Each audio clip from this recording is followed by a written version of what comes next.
From the top rope and the Great American Bash, I bid you all good evening, morning, afternoon, wherever you may be in this great land of ours or around the world. Welcome to the $55 million studio on the Pro Wrestle Machine. Whether you're a longtime fan reliving these monumental events or a newcomer eager to understand wrestling's rich history, you're in the right place. This episode is packed with insights, opinions, and a few surprises along the way. Let's get into this issue. Through the use of the Pro Wrestle Machine. August 30, 1999 Wrestling Observer Newsletter WWF SummerSlam Review, Hulk Hogan and Bret Hart have their first match, plus tons more. By Dave Meltzer. Jesse Ventura's return to pro wrestling drew the mainstream attention, which probably led to a lot of curiosity buys, and WWF made the most of it, putting on one of the better pay-per-view shows of 1999. The show on August 22nd at the Target Center in Minneapolis was paced by 5 title changes out of 6 titles at stake, included the main belt in the main event, plus a shockingly good Shane McMahon vs. Test match, which was almost unanimously the best match on the show. The show, which sold out within 90 minutes of tickets being put on sale months ago, drew 17,370 fans, announced as 19,404 on television, of which 15,973 paid $557,129 and another $168,456 in merchandise sales. It's too early to get pay-per-view estimates, but it was generally expected going in to be either the first or second most buys for a wrestling pay-per-view show in history. The all-time record was approximately 800,000 buys for WrestleMania, the real number as opposed to the announced 875,000 this year. Mankind wound up as WWF champion coming out of the main event, a decision apparently made a few days before the match because of internet reports that took it as a given. It was the plan going in, but nothing in wrestling as far as finishes are a given until after they happen. That Helmsley was winning the title, beating Mankind and blaming Austin for not doing the job in a situation that he may never have refused to do the job in the first place. There was a lot of talk within wrestling in the days leading to the show about Shawn Michaels, who of all people should talk about people who don't do clean jobs to lose titles, getting in Helmsley's ear and Austin refusing to do the job. At the end of the week, the decision was made for Austin to do the job for Mankind for a double surprise of the expected finish, and give the title to Helmsley for his run the next night at Raw in Ames, Iowa, which is how it all went down. As expected, the show, due to Ventura, led all newscasts Sunday and Monday in Minnesota and garnered front-page newspaper coverage, plus was covered strongly nationally. In Minnesota, the newscast generally noted that the wrestling fans enjoyed the show, but that many people who bought the show out of curiosity of seeing Ventura. The show did triple the usual number of buys in Minnesota, ranged from shocked to aghast at what they saw, in particular Ventura's usage of the word bullshit, which they felt was undignified for a governor. There were also numerous complaints among the general public, particularly women, at the portrayal of the large unattractive woman as a comedy figure to be mocked in the Rock vs. Billy Gunn match. Ventura himself apparently liked how everything went down, and the WWF must have loved all the publicity it generated, not to mention the buys and the fact it diminished the Owen Hart story and product controversy story as PR problems, since there are already talks going on for him to appear at WrestleMania on April 2nd at the Anaheim Arrowhead Pond. Ventura, however, at a press conference on August 24th refused to answer any questions regarding wrestling because he termed appearing in wrestling as his personal life, and his spokespeople said he thinks that reporters questioning him on his appearance were out to get him. He has agreed, over the next 2 weeks, to do one-on-one interviews with carefully selected reporters, those who have never been critical of him in the past. The basic feeling among his constituents appears to be that his supports still love him, feeling they elected a character, and by doing wrestling he's being the character they elected. His detractors have added another reason to criticize him, and those on the fence were for the most part slightly shocked by what they saw. During the show, Ventura was shown backstage doing short vignettes with all 3 participants in the main event, telling them he was going to enforce law and order in the ring. Hunter Hearst Helmsley and Chyna got in his face and said they'd do what they wanted. Mankind responded in childlike character fashion, and Austin simply walked off. In the ring, Ventura responded to his critics by saying how a lot of people in the media think he's a disgrace for being there, but that he's proud to have been a wrestler, to an enormous pop. The criticism of Ventura's appearance on the show was varied, much of it simplistic, simply implying wrestling as inherently low-rent entertainment beneath his dignity. But a lot of it was valid, having nothing to do with wrestling itself, but of Ventura's hiding his money deal and trying to portray it publicly as a $100,000 charity appearance, of Ventura taking the biggest payoff of his life, Ventura has never had anything close to a money deal in his political or entertainment career approaching what he most likely got for this one-shot appearance, from a company that does business within his state, not to mention several of his views all of a sudden changing on wrestling since the deal came up. There was even a court case 3 days before the show where the Minnesota branch of Common Cause, a liberal political action group, filed a suit attempting to prevent Ventura from doing the gig, claiming it was a conflict of interest.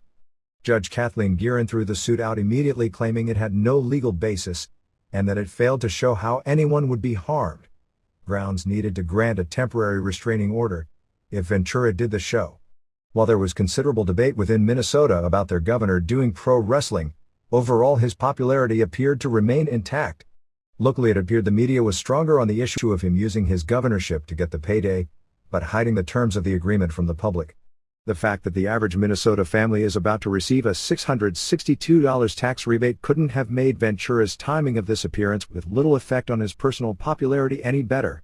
There were agreements made that Ventura would never be put in a position for even the slightest risk of injury, which is why he didn't even throw a punch, the classic celebrity ref spot, and also he insisted upon not being referred to during the WWF shows as Governor Jesse Ventura after the criticism of his using the office for private gain got stronger, and over the last few weeks was simply called by his old wrestling name, Jesse the Body Ventura. Ventura, who like most presidents, seems to have aged greatly under the stress of being a heavily criticized public figure, had a few set-up spots during the main event. The first was when he ordered Chyna away from ringside after she had crotched Mankind against the ring post. The second was when he refused to count a pinfall by Helmsley after he had hit both Mankind and Austin with chair shots. His verbal and ring arguments with both Helmsley and Shane McMahon, who then came out, included more profanity than one would have expected. It was clear the WWF heavily toned down the controversial aspects of their presentation, with Ventura part of the show and the mainstream media spotlight looking on at what Ventura had aligned himself with. The gratuitous sex aspects of the show were heavily toned down. They removed their most controversial mainstream characters, the pimp, prostitutes and porn star characters, who at one point were scheduled as part of the tag team elimination series, and there was no bleeding. It was only after Austin had delivered the stunner to McMahon that Ventura threw him out of the ring, a spot that required little danger for Ventura, with Ventura screaming at McMahon, "That's for your old man, you little bastard." As in most cases when celebrity referees are brought in, it ended with Ventura raising the babyface's hand, in this case Mankind, as the new WWF champion. The show ended with Helmsley and Chyna destroying Austin's bad knee for an injury angle, with the fans chanting for Ventura to make the save for Austin, but alas, that didn't happen. In what appears to be a major plus for this and future pay-per-view shows, they have eliminated the live Sunday Night Heat matches from the presentation. While Heat was done live, it was a series of music videos with a few backstage interviews and vignettes, Rock giving John Randall of the Vikings a t-shirt and Chris Jericho arriving with Howard Finkel carrying his bags as the new Ralphus. The crowd wasn't asked to arrive 90 minutes before the pay-per-view started, and thus the dead undercard crowd, which has been a fixture at most WWF events over the past year, was somewhat remedied and the show didn't drag. 1. Jeff Jarrett won the IC and European titles from D'Lo Brown, Oxy Connor, in 7:28. They heavily teased a Jarrett/Deborah breakup, including Jarrett ordering Deborah to leave. Deborah came back with Brown. Jarrett worked on Brown's left shoulder early on, including doing the old Midnight Express divorce court on and off the middle ropes. Brown came back with a power bomb, but collapsed rather than make the pin. After Brown missed a somersault splash off the top, Jarrett grabbed the guitar. A noticeably slimmed down Mark Henry, well, as slimmed down as Mark Henry could be in a few weeks, ran in and took the guitar from Jarrett, but instead turned on Brown and clocked him with it, and Jarrett scored the pin. Jarrett, Deborah and Henry all left together. 2.25 stars. 2. The next item was a succession of tag team matches where the winners would continue until all the teams were eliminated, and that team would get a title shot at Raw the next night. Some of it was good, but the booking made the finish totally anticlimactic. It opened with the best actual wrestling match on the show, as Edge, Adam Copeland, and Christian, Jey Uso beat Matt and Jeff Hardy in 5:02. Gangrel came out with the Hardy Boys. Fast-paced match with a lot of good moves, similar to Lucha Libre style.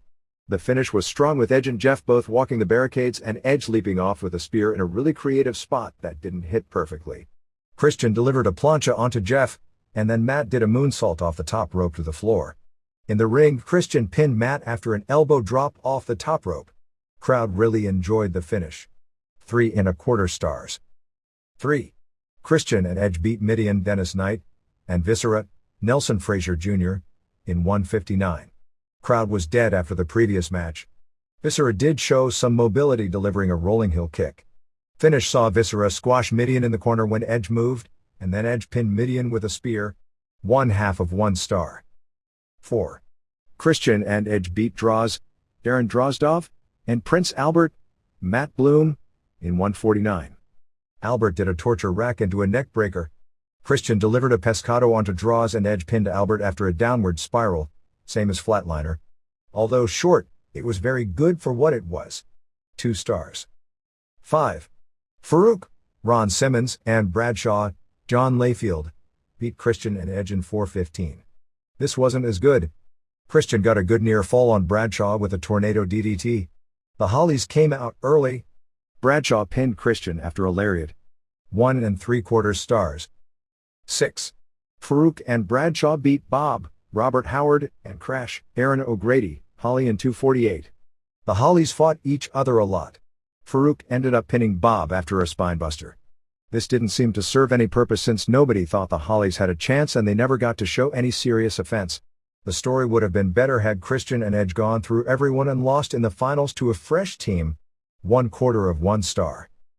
Before the next match, Road Dogg came out for an interview saying he had been pulled from the hardcore title match but would be getting a shot at the winner the next night on Raw. He started doing his catchphrases when Chris Jericho came out. Jericho got a big babyface pop, but ripped on the pay-per-view the fans, the WWF and DX until he got booed. His mic work was real good. Road Dogg came to ringside to do commentary, but instead did a roving reporter bit where he followed the wrestlers in the next match. 7. Al Snow, Alan Sarvin, pinned Big Boss Man, Ray Traylor, to win the hardcore title in 727. Snow opened with a plancha off a stage to start the match. They immediately went backstage. The fans live were doing some nasty chants about them leaving the arena and they turned the crowd noise off. Dogg was following them, which was a creative touch. Boss Man threw good punches backstage. They acted as if he had thrown this pet cage with Pepper inside hard onto the ground. Later after the match they explained, rather than take heat for the illusion, that Pepper actually wasn't in the crate. Snow broke a blackboard on Boss Man. They stationed a fake crippled guy backstage with 2 crutches, and before the match was over, had taken both from him as weapons. They destroyed a soda dispenser. They went outside the Target Center and crossed the street to a bar called Blues Alley. Someone got in the way of the camera shots and Jim Dotson, WWF head of security, nearly tore his head off. They went into a men's room and used one of those urine disinfectant soaps. Now that was gross. They took turns breaking beer bottles over each other's heads. Boss Man wound up bleeding from both the forehead and the arm. Snow leapt off a rail and moonsaulted Boss Man through a table. Finish saw them brawling in a pool hall backstage. Road Dogg hit Boss Man with something and Snow pinned him on the pool table.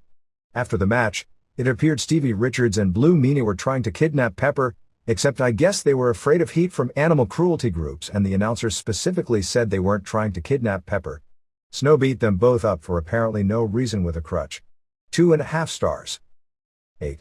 Ivory Lisa Moretti, pinned Tori Terry Pac, in 408 to retain the WWF Women's title.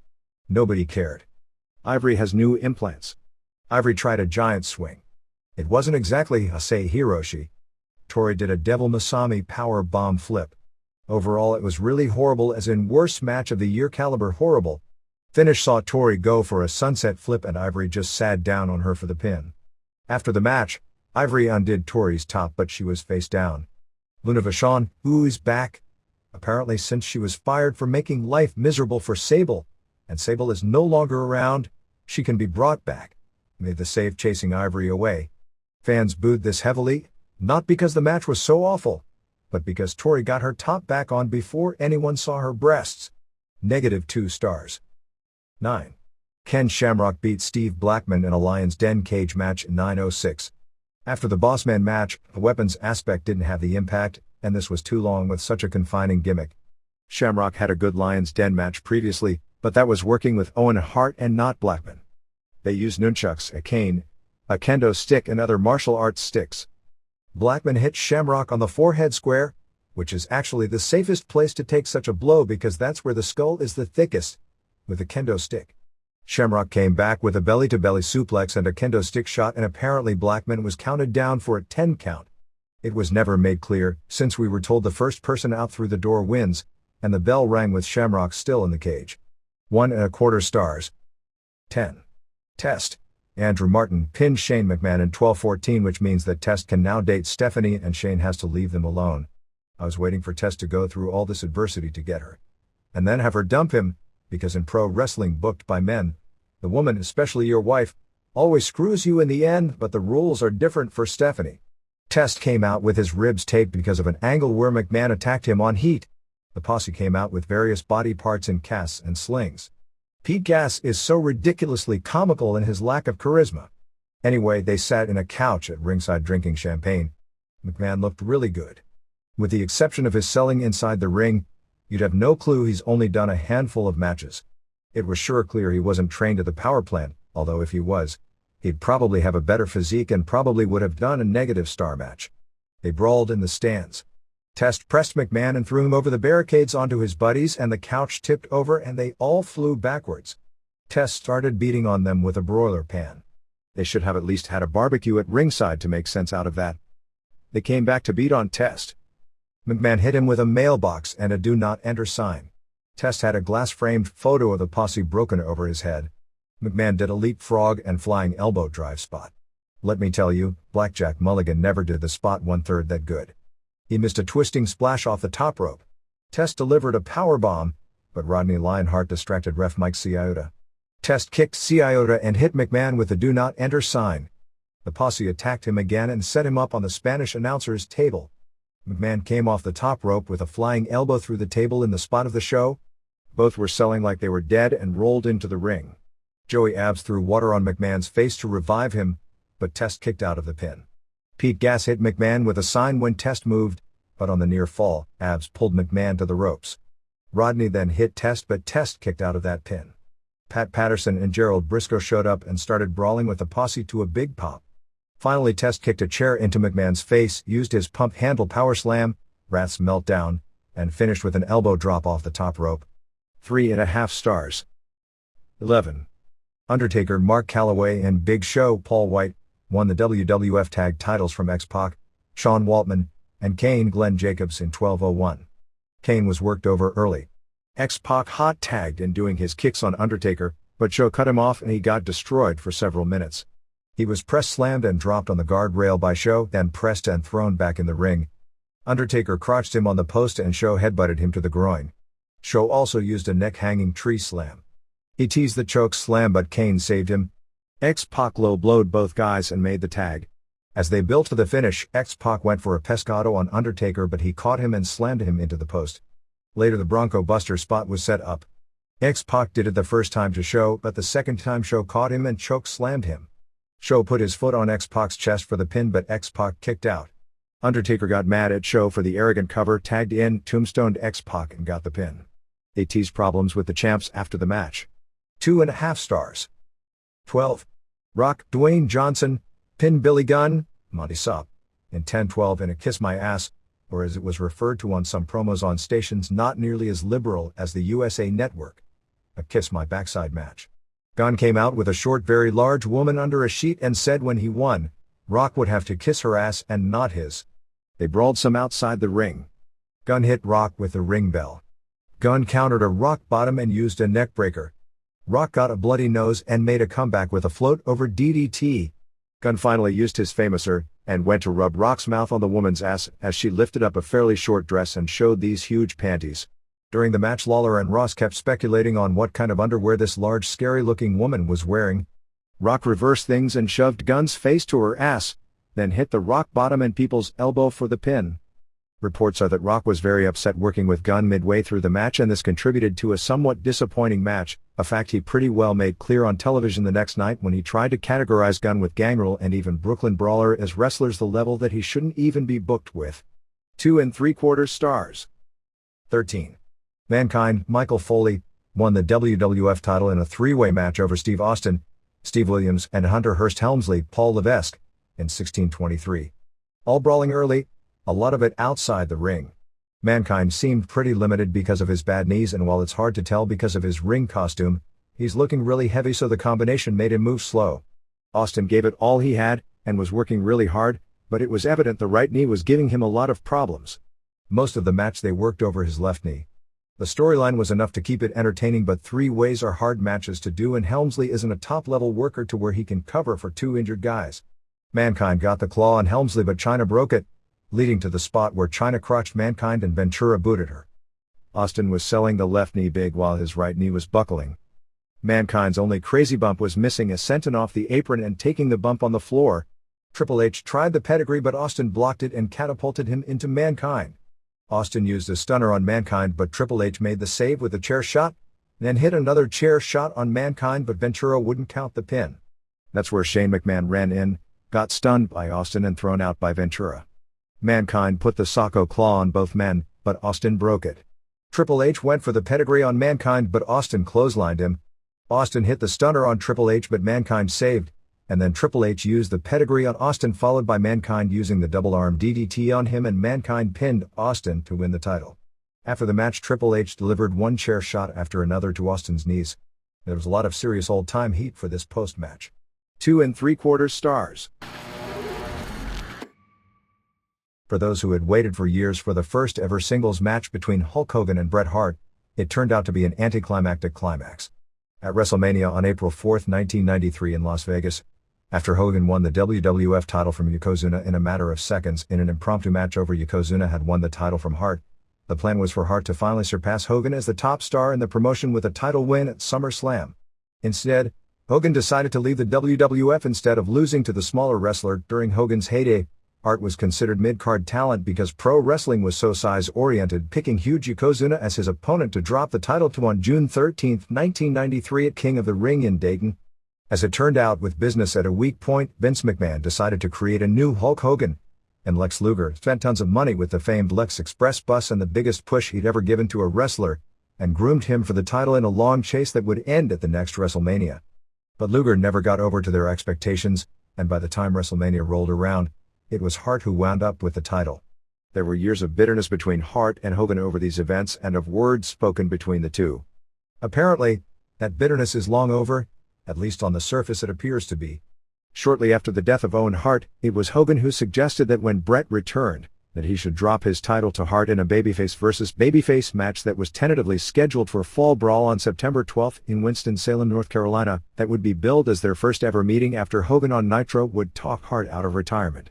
Technically, they did do a short match on Nitro last year, but after a few minutes, it wound up in an angle where Hart turned back heel, aligned himself with Hogan to turn on Sting.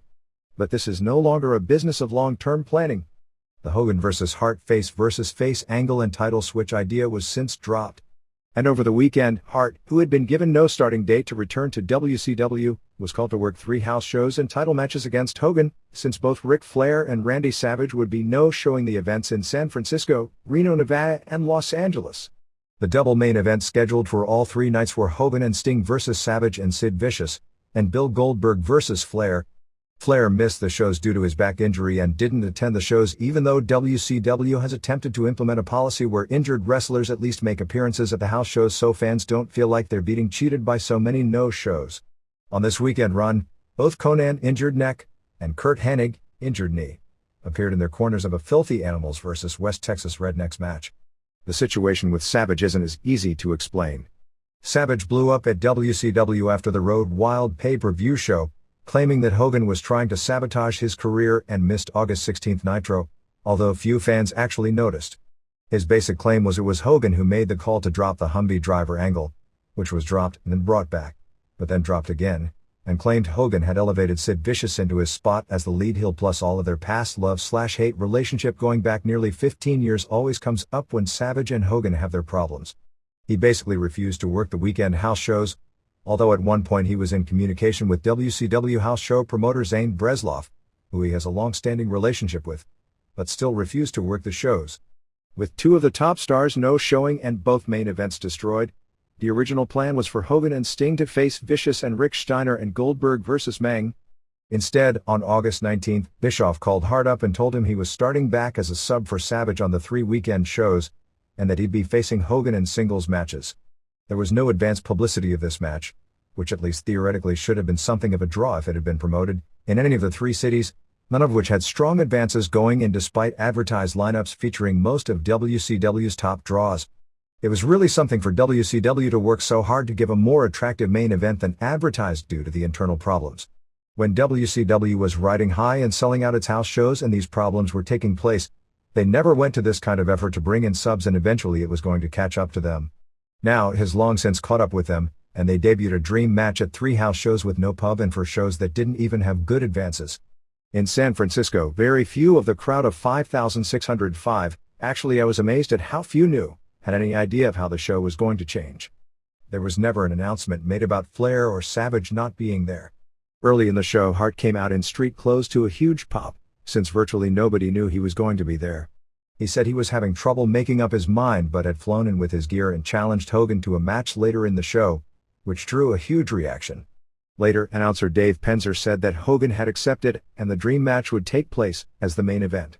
When Hogan came out, he said that nobody deserved a title shot more in wrestling than Hart and was offering him a shot at the belt, which Hart accepted.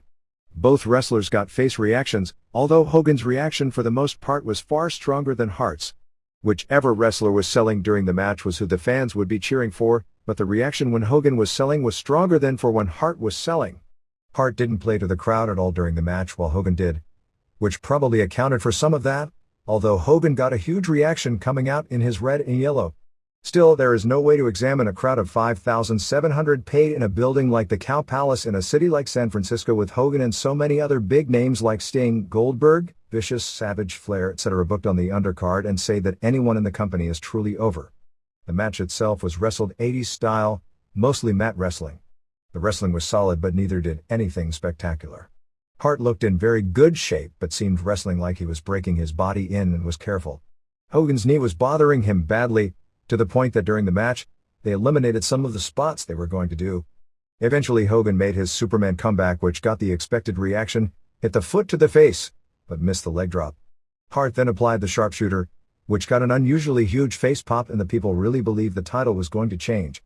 It was weird because this would be the spot where fans turned to look at the back for interference on WCW shows, and nobody's head turned. Hogan broke the hold to a big gasp, and then the interference from Vicious and Rick Steiner came at 10:17 to a huge groan for the no contest. Goldberg, Sting, the Wyndhams and Duncombe followed with Goldberg spearing everyone. The heat was good but not great until the last minute, and just as the crowd was popping big, the run-ins came. The fans seemed to pop for Goldberg cleaning house. With Goldberg, Sting, Hogan and Hart in the ring together, it seemed that Goldberg was the one the crowd reacted to along with Hogan. Hart almost disappeared, and it seemed almost by design. At that point, they repeated basically the same scenario on August 21st in Reno before 5,754 fans and August 22nd at the Forum in Los Angeles before 10,460 fans, although it was heavily papered with 6,818 paid. Hart was not booked for Nitro in Las Vegas, and there is no definite plan for his return to WCW, although the best guess is sometime in September. If the morale in WCW was bad, it's gotten worse after a botched-up power play attempt by Eric Bischoff. Bischoff called a meeting of the wrestlers before Nitro on August 23rd in Las Vegas and began singling out various wrestlers for public tongue lashings. He began by saying that he was going to turn things around and only wanted wrestlers in the company who wanted to be in the company. His first target was Scott Levy, Raven, who he yelled at for his remarks negative to the company publicly, in particular on the Mancow radio show out of Chicago. He offered Raven a release and Raven walked out of the meeting.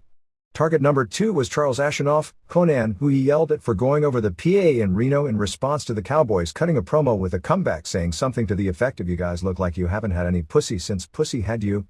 Bischoff asked Conan how can a parent in the audience explain the word pussy to their 6-year-old, and Conan apologized for the remark. He then offered Conan, and anyone else who wanted one, a release. Conan didn't walk out at that moment. Bischoff apparently felt that the wrestlers, despite their complaints, many of them very public, when faced with the decision, wouldn't opt to walk out on their big money guaranteed contracts. Bischoff then went after Oscar Gutierrez, Rey Mysterio Jr., for his remark on Thursday's Thunder before the Lenny Lane title switch when he asked if he was going down the Hershey Highway. He followed by yelling at Marcus Bagwell for his crybaby behavior that led to the fight with Ernest Miller before the show in Sturgis, and then yelled at Public Enemy because they complained so loudly about being asked to do a squash job in a handicap match to Sid for the Thunder taping that airs on August 26th. Public Enemy apparently gave their notice that night after being asked to put Sid over. A few weeks earlier they were asked to put Goldberg over in a handicap match, but it was changed at the last minute to a singles match with Rocco Rock versus Goldberg. There are people in the company sympathetic to Bischoff for having to lay the law down because the talent as a group has gotten completely out of control. The feeling is it would have been better served if he did so individually rather than embarrass them in front of everyone. In addition, he came off looking badly to everyone with him making statements daring people to leave, then having to backtrack when he was taken up on the dare. Others were complaining that Bischoff went after mid-cards who were vocal in complaining publicly in Ashenoff and Levy, but didn't go after the big stars like Sting, who was also critical of the company in high-profile media outlets, or Randy Savage, who walked out and missed the last 8 days after doing questionable angles on his own without approval from the company. Girlfriend abuse and repeatedly using questionable language on television, making Bischoff look stupid since he publicly has tried to portray WCW as the clean company as opposed to WWF. This has caused some in the company to believe that Hogan, Savage and Bischoff are working some sort of an angle on everyone else, which probably isn't the case, but that shows just how strong the level of paranoia internally has gotten because of all the lame attempts at swerving the employees and wrestlers over the past few years. In fact, the level of paranoia is such there were even some who thought this situation was an angle designed by Bischoff because he so publicly dressed down the guys, just as many thought the Ric Flair lawsuit was an angle, which it and this both weren't. Bischoff then said if anyone has the balls, they can get out of their contract right then. Ric Flair, who apparently has been trying without success to get out of his contract, wasn't there. As the night went on, Levy, Ashenoff, Gutierrez and Pete Gruner, Billy Kidman, all asked Bischoff for a release, and there were calls made to Terry Taylor in the WWF and to Paul Heyman. Raven was the only one of the four interested in going to ECW. Nobody else asked for a contract release. It was a ballsy move on Bischoff's part, because if everyone had gotten up and left, or even if a dozen key guys had done so, he probably would have shot his job in the head. But it would also have been gutsy of wrestlers to leave guaranteed money, when they have their own mortgages and bills, with no guarantees of similar money employment elsewhere, and if they asked to leave and found no offers and then asked to come back, they'd likely have wound up punished badly and had their pushes curtailed. When Levy went to WCW lawyer Scott Wilkerson about getting his release, Wilkerson brought up a 90-day non-compete clause, which Levy noted Bischoff had said nothing about. In a later conversation, Bischoff told Levy he'd release him to go to ECW but that it would be a conditional release and that he wouldn't let him go to WWF for the remainder of his contract, which has about 10 months left. Levy brought up that Bischoff made no such restrictions at the meeting. He also told Gruner that he didn't give him 2 years of television time to allow him to walk over to the WWF, but a few hours later, Bischoff changed his tune again when confronting Gruner at the bar, and told him he could have a full release. It is believed by the next morning, the story had changed once again. Taylor indicated to the wrestlers that he was interested in all of them, but he had to get it cleared through Vince McMahon. Later, McMahon apparently told Taylor that due to the lawsuits back and forth and potential tampering charges, he wouldn't enter into negotiations with any talent until after Bischoff gave them a full written release. Bischoff later asked Levy what it would take to stay, and Levy said he wanted to be one of the top 10 guys in the company, and noted that none of the top 10 guys would put the younger talent over. The upshot of all this is that Levy and Heyman have talked, although it is believed Heyman's best offer to Levy would be in the $150,000 a year range, and there are reasons Heyman both pro and con as to whether or not Heyman would make a strong offer to Levy. Heyman's offer would be barely half of the $275,000 he is believed to be earning in WCW. It is believed Levy's thought process would be to possibly work for ECW depending upon if push comes to shove that Bischoff actually gives him the restricted release for the remainder of his contract, and then when the restrictions are over, if possible, jump to WWF. The other three are basically in bad political straits, because they made their move, but Bischoff, who had his bluff called, reneged on his statement to let them go, and now they are all stuck together, with a lot worse feelings. With the new television season as it pertains to pro wrestling basically starting this week with the new look Heat on August 22nd, the debut of SmackDown on August 26th, and the debut of ECW on TNN on August 27th, it'll be the most ambitious year for pro wrestling on a national television basis. While there were more hours of pro wrestling available with the various regional companies in existence in the mid-80s, some markets had as much as 40 hours of pro wrestling programming per week, and there were some small TV stations that ran nightly 1-hour wrestling shows in the same time slot. This is different because it is two major companies producing 14 hours of first-run national cable and network programming every week. There are various schools of thought as to what this will all mean. The history of pro wrestling and roller derby as a similar form of sports entertainment in the 50s and in other eras points to television overexposure as the death of some boom periods. However, with the addition of a zillion channels and all sports television, there is more college football, baseball, college basketball, etc. available to sports fans, and the fact is the major sports aren't suffering major attendance woes based upon too much television. The problems that will no doubt crop up because of the nature of producing so much television may be more based on the people producing them than the actual overexposure on television of pro wrestling.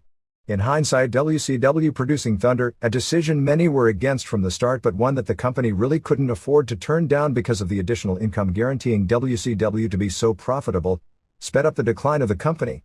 There's just so much creativity and so many angles that can be done with characters before the minds burn out and the characters get stale. And there is the human cost. Before WCW added Thunder to the schedule, we predicted the morale problems, the problems at home as far as marriage problems caused by more work and greater stress, and how all would eventually chip at the foundation of the company. Even if the public doesn't tire of ECW and WWF over the next year, neither company can avoid the burnout problem and personal problems caused by the added stress of more work. Those factors may not hurt either company right away, but at some point they will take their toll just as they did with WCW. WWF alleviated some of the problems by dumping Heat as an arena format show and eliminating Super Astros, but nobody in the creative process really spent much time on the latter show. The fact is there is a huge difference in going on the road for 3 days every other week with going on the road 2 or 3 days every week, with a corresponding increase, not decrease, in the amount of work that will need to be done by the same people who put together these shows when they get back home. Success can drive adrenaline for a while, but marital stress, which is almost unavoidable when the workload increases at home at the same time travel schedule gets harder, will kill the adrenaline rush of success in a hurry. The people who produce these shows are not machines, even if the public often thinks of them in less than human terms. The person under the most stress to look at is Paul Heyman. Over the past week, Heyman, who had to produce the first TNN show along with syndication, was basically immersed in production with little sleep from Monday through Thursday, and for the first or second time in history, didn't make any of the weekend house shows due to his workload. This was not a one-time aberration work schedule, but what is now a weekly ordeal. ECW lives and dies on Heyman's creativity, and it may be in everyone's best interest if Heyman lets Tommy Dreamer run the non-televised house shows, if only to allow him to recharge his batteries before doing the next round of television. The growing pains are already showing signs of taking their toll on ECW, although without the TNN deal, it is questionable whether ECW could have survived long-term as it was working deeply in debt with checks bouncing, and even now in order to make sure payroll is met, there is virtually no budget being set aside for promotions, causing mainly poor house show gates in recent weeks. In the long-term philosophy of making payroll, which is now $74,800 weekly, short-term, but killing the main revenue source, the house shows, which have to generate that money in profits for the payroll over the long haul without going into debt, would put the company under quickly. The idea is that once TNN begins, its exposure would help the company grow to profitability, and it isn't as if ECW hasn't survived being on the brink of extinction several times in its 6-year history. The original plan to debut on TNN on August 10th with 2 history of ECW shows didn't materialize due to no show being provided by deadline. The first TNN taping on August 14th in Toledo was a huge disappointment to nearly everyone in the company. The original idea was to tape 2 hours of television in Toledo, but Heyman felt so much of the taping was unairable, including the Dream Partners tag team match with Rob Van Dam and Justin Credible versus Jerry Lynn and Sabu, that he changed plans again, and the August 24th TNN debut will be a retrospective show and only 1 hour will air from Toledo. On August 31st, featuring the tag title change where Balls Mahoney and Spike Dudley regain the belts from Bubba Ray and Devon Dudley, plus Super Crazy vs. Yoshihiro Tajiri and Little Guido vs. Nova singles matches. The original plan was designed to build the first 2 shows around matches and angles with Credible and Lance Storm, plans that had to be scrapped because of Storm's injury. A later plan to do a pair of singles title changes was also scrapped when Taz committed to staying with the company. Over this past week, Heyman had been in discussion with officials of TNN regarding amounts of blood, broken tables, and dirty language for the 8 p.m. time slot on the first show. As mentioned last week, ultimately the ratings will decide how far the show ends up going. Heyman's plan is to make the ECW broadcast completely different from Nitro and Raw, in it the emphasis will be on airing 3 7-foot 12-minute matches as opposed to very short matches surrounded by out-of-the-ring storylines. The deal with TNN provides him with 44 minutes of product, of which 3 minutes he'll use for promotional purposes, pushing house shows, PPVs, the 900 line, website and merchandise. TNN is keeping 12:30 of the commercial time while ECW gets 2 minutes of commercial time to sell on its own.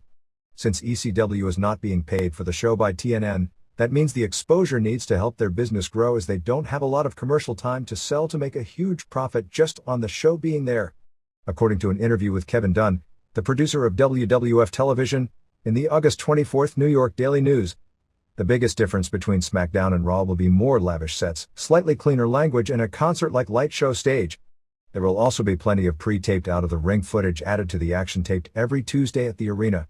The show will carry a TV PG rating as opposed to the TV 14 that Raw carries. What hurt WCW will not necessarily hurt WWF, as WCW's incompetence in many areas were noticeable even when it was doing great business 1 year ago. It's not a lock that the same freefall that hit WCW about 9 months after Thunder debuted will hit WWF next summer due to SmackDown. In the beginning, Thunder drew excellent numbers and Nitro numbers stayed up. Eventually, the creativity was lost and people were going insane due to the travel. To preserve sanity, Bischoff was forced to cut Thunder tapings down and tape 2 shows every other week rather than weekly. Thunder, as it became established as a secondary show, started falling from low 4s to where it's now in the mid 2s and will drop a great deal starting this week, as it won't be able to compete with SmackDown. While they did everything to try and keep Nitro strong, Nitro ended up falling as well, partially due to Raw's popularity and partially due to Nitro's weaknesses. But even in a better run organization, the human factors involving burnout and exhaustion are going to be the same among WWF creative employees, as well as wrestlers, since television tapings are far more grueling and stressful than house shows, and they now have 2 nights of it every week and 3 in some weeks. WWF is attempting to alleviate this somewhat by booking as many, but not all, television tapings in the Northeast. They won't require a full travel day to and back, at least more often than not. What you'll see first is mental exhaustion on the air, as happened in WCW. Wrestlers and announcers forgetting storylines and dates of matches, maybe names of holds, during live broadcasts and making other mental errors. The next step among wrestlers will be an increase in injuries from being tired and performing, combined with more home life stress from being on the road and working longer hours, all of which will lead to less creativity. These factors will probably all be noticeable long before there is a decline, and don't guarantee that there will be a decline, only that life will be harder for those on top in the profession. A pair of week shows, combined with a strong marquee preseason football game, Denver Broncos vs. Green Bay Packers tackled Monday Night Wrestling for its biggest loss of the year on August 23. Raw, the first show that Steve Austin wasn't a part of in months, drew a 5.64 rating, 5.67 first hour, 5.61 seconds hour, and an 8.9 share, nearly a full point decrease from the previous week. Nitro fared even worse, doing its worst numbers in years, with a 2.92 rating, 3.29 first hour, 2.69 seconds hour, 2.78 third hour, for a 4.7 share. Over the head-to-head 2 hours and 6 minutes, Raw more than doubled Nitro again, with a 5.64 to 2.74 margin. For all the talk of wrestling affecting football's rating, this combined audience of 9.5 million viewers represented a huge decrease from the 11.12 million mark wrestling was doing before football started, and this was still only a preseason game which drew a 9.07 rating and 15.7 share, far lower than the NFL would be expected to do, in the 14 range, once the regular season begins. Raw doubled Nitro in 3 of the 8 quarters, plus the overrun. In the battle of main events, Raw's title changed with Helmsley over Mankind with Shane McMahon as ref and Rock as announcer only drew a 5.22 quarter against Nitro's Hogan vs. Sting title match at a 3.37. The Hogan-Sting match actually opened with a weak 2.75 rating for its opening minutes. During the overrun period, the Triple H title win grew to a 6.44 rating when opposed by Kiss. What were they possibly thinking? In Concert, which drew a 2.25 rating for their $500,000 price tag. The rating may make WCW think twice about plans for doing a combination Kiss concert and pro wrestling show as a pay-per-view on New Year's Eve. Raw's rating peaked with a 5.92 quarter for the Rock vs. Gangrel match, and fell steadily until Kiss came on. Nitro in the opposed quarters varied little, peaking with a 2.89 for Knobbs and Barbarian and Morris vs. Douglas and Malenko and Saturn, which opposed Test's proposal to Stephanie McMahon at 5.59. Its low points were a 2.47 for a Sid promo and the Rednecks concert, After showing a music video, doing the concert was total overkill, against a 5.67 for Dog vs. Snow for the hardcore belt and Undertaker and Show vs. Acolytes for the tag titles, and the 2.48 for the Wyndham Brothers tag title win over Harlem Heat, a low number that can't be explained since Raw undid 5.38 opposing it for a Crash vs. Bob Holly match and the Howard Finkel/Jericho/Road Dogg angle. In other WWF weekend ratings for August 21st to 22nd, Live Wired did a 1.7 rating, Superstars did a 2.0 and Sunday Night Heat before SummerSlam drew a 4.19 rating for the magazine video style show, a rating that is sure to drop in upcoming weeks. WCW Saturday Night did a 1.7 rating, well below its lead-in Vegas Vacation at 2.1 and its follow-up, the fifth showing of First Daughter, which also did a 2.1. Thunder on August 19th fell to a 2.54 rating for a live show headlined by Steiner vs. Saturn.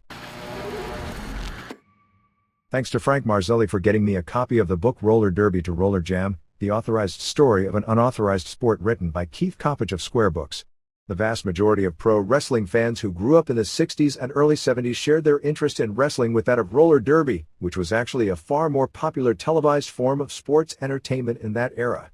And there is a slight connection between the two today, if only because if there was no Roller Jam, there would be no ECW on TNN. This is the book being advertised on the Roller Jam television show. I expected a book that would gloss over the details of the old derby and present a somewhat fictitious version of history, similar to the Getting Acquainted documentary TNN produced before debuting Roller Jam last year. It was and it wasn't. I think fans of the 70s era would really enjoy the part of the book that covers that era, as there is enough background, memorabilia and behind-the-scenes information, not to mention it's well written enough to keep the reader's attention. The book was praised on the back cover by none other than Frank Deford, who is considered in some circles the best sports writer of this generation, and who once wrote the best book ever on the subject in 1970, and as many of you know I once worked with about 10 years ago. I did learn a little about the glory years and how the Derby was marketed, which for those interested in marketing of pro wrestling, was a very interesting case study of a promotion that was huge. With great television ratings, more people watched Derby in its heyday than watch Raw today and during its glory years. The attendance for Derby was close to the level it is today for the WWF, and sellout crowds around the country.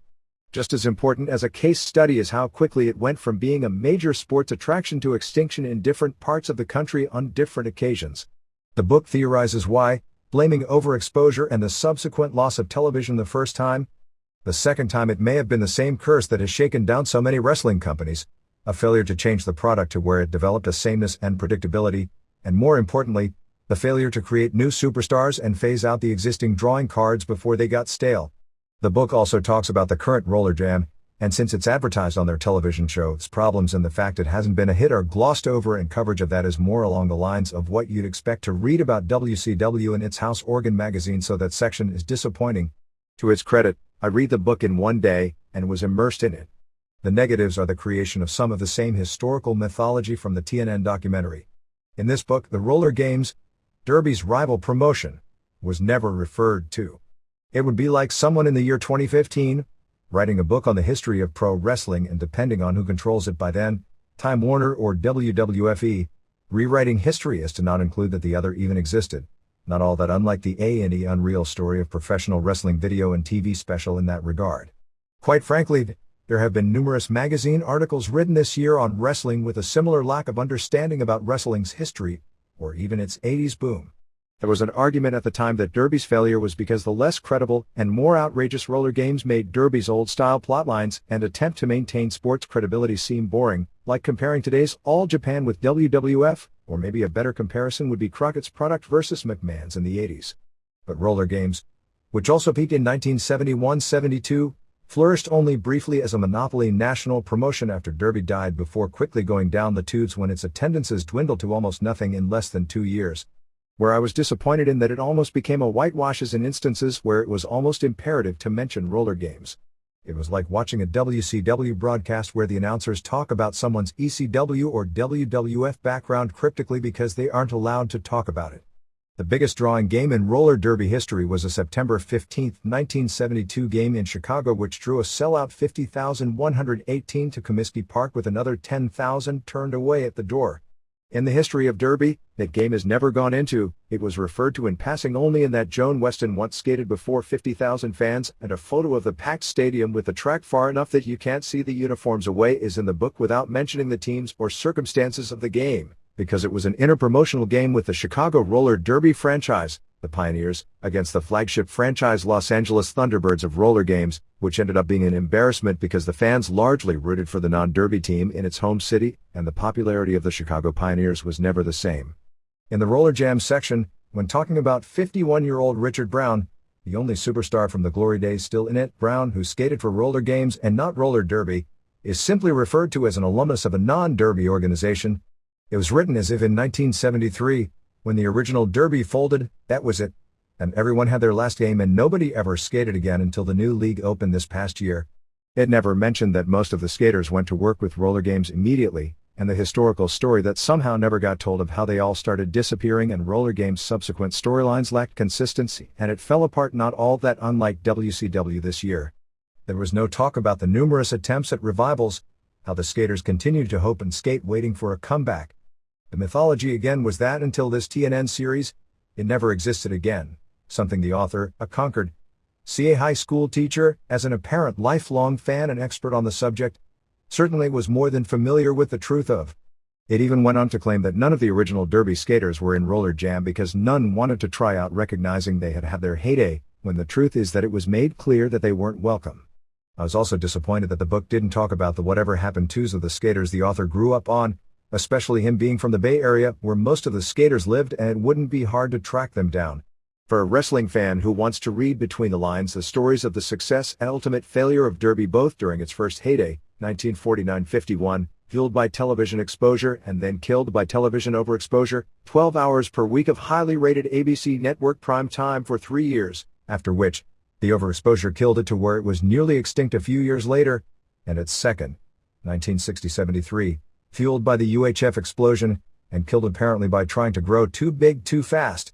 Actually killed simply because fans stopped coming to the games, probably largely due to the oil crisis, although even that as a reason, as is often said, probably isn't entirely accurate because it isn't as if people stopped going to NBA games that year, and when the oil crisis ended, the roller games that survived, this couldn't turn it around, and numerous attempts at revivals all died, so it was probably a cultural change that this type of quasi-sport outlived its entertainment window. Make for fascinating historical reading. And the message it sends about sports entertainment and how quickly the public tires of sameness is profound. In 1952, 1 year after losing network television, the Derby played 5 straight nights at Madison Square Garden and still drew 88,000 fans. 1 year later, they couldn't even draw flies. In 1972, the Derby sold out Comiskey Stadium in Chicago, and in 1973, despite a ticketing snafu of unbelievable proportions, a Shea Stadium championship date still drew nearly 30,000 fans, and the operation didn't even last until the end of that year.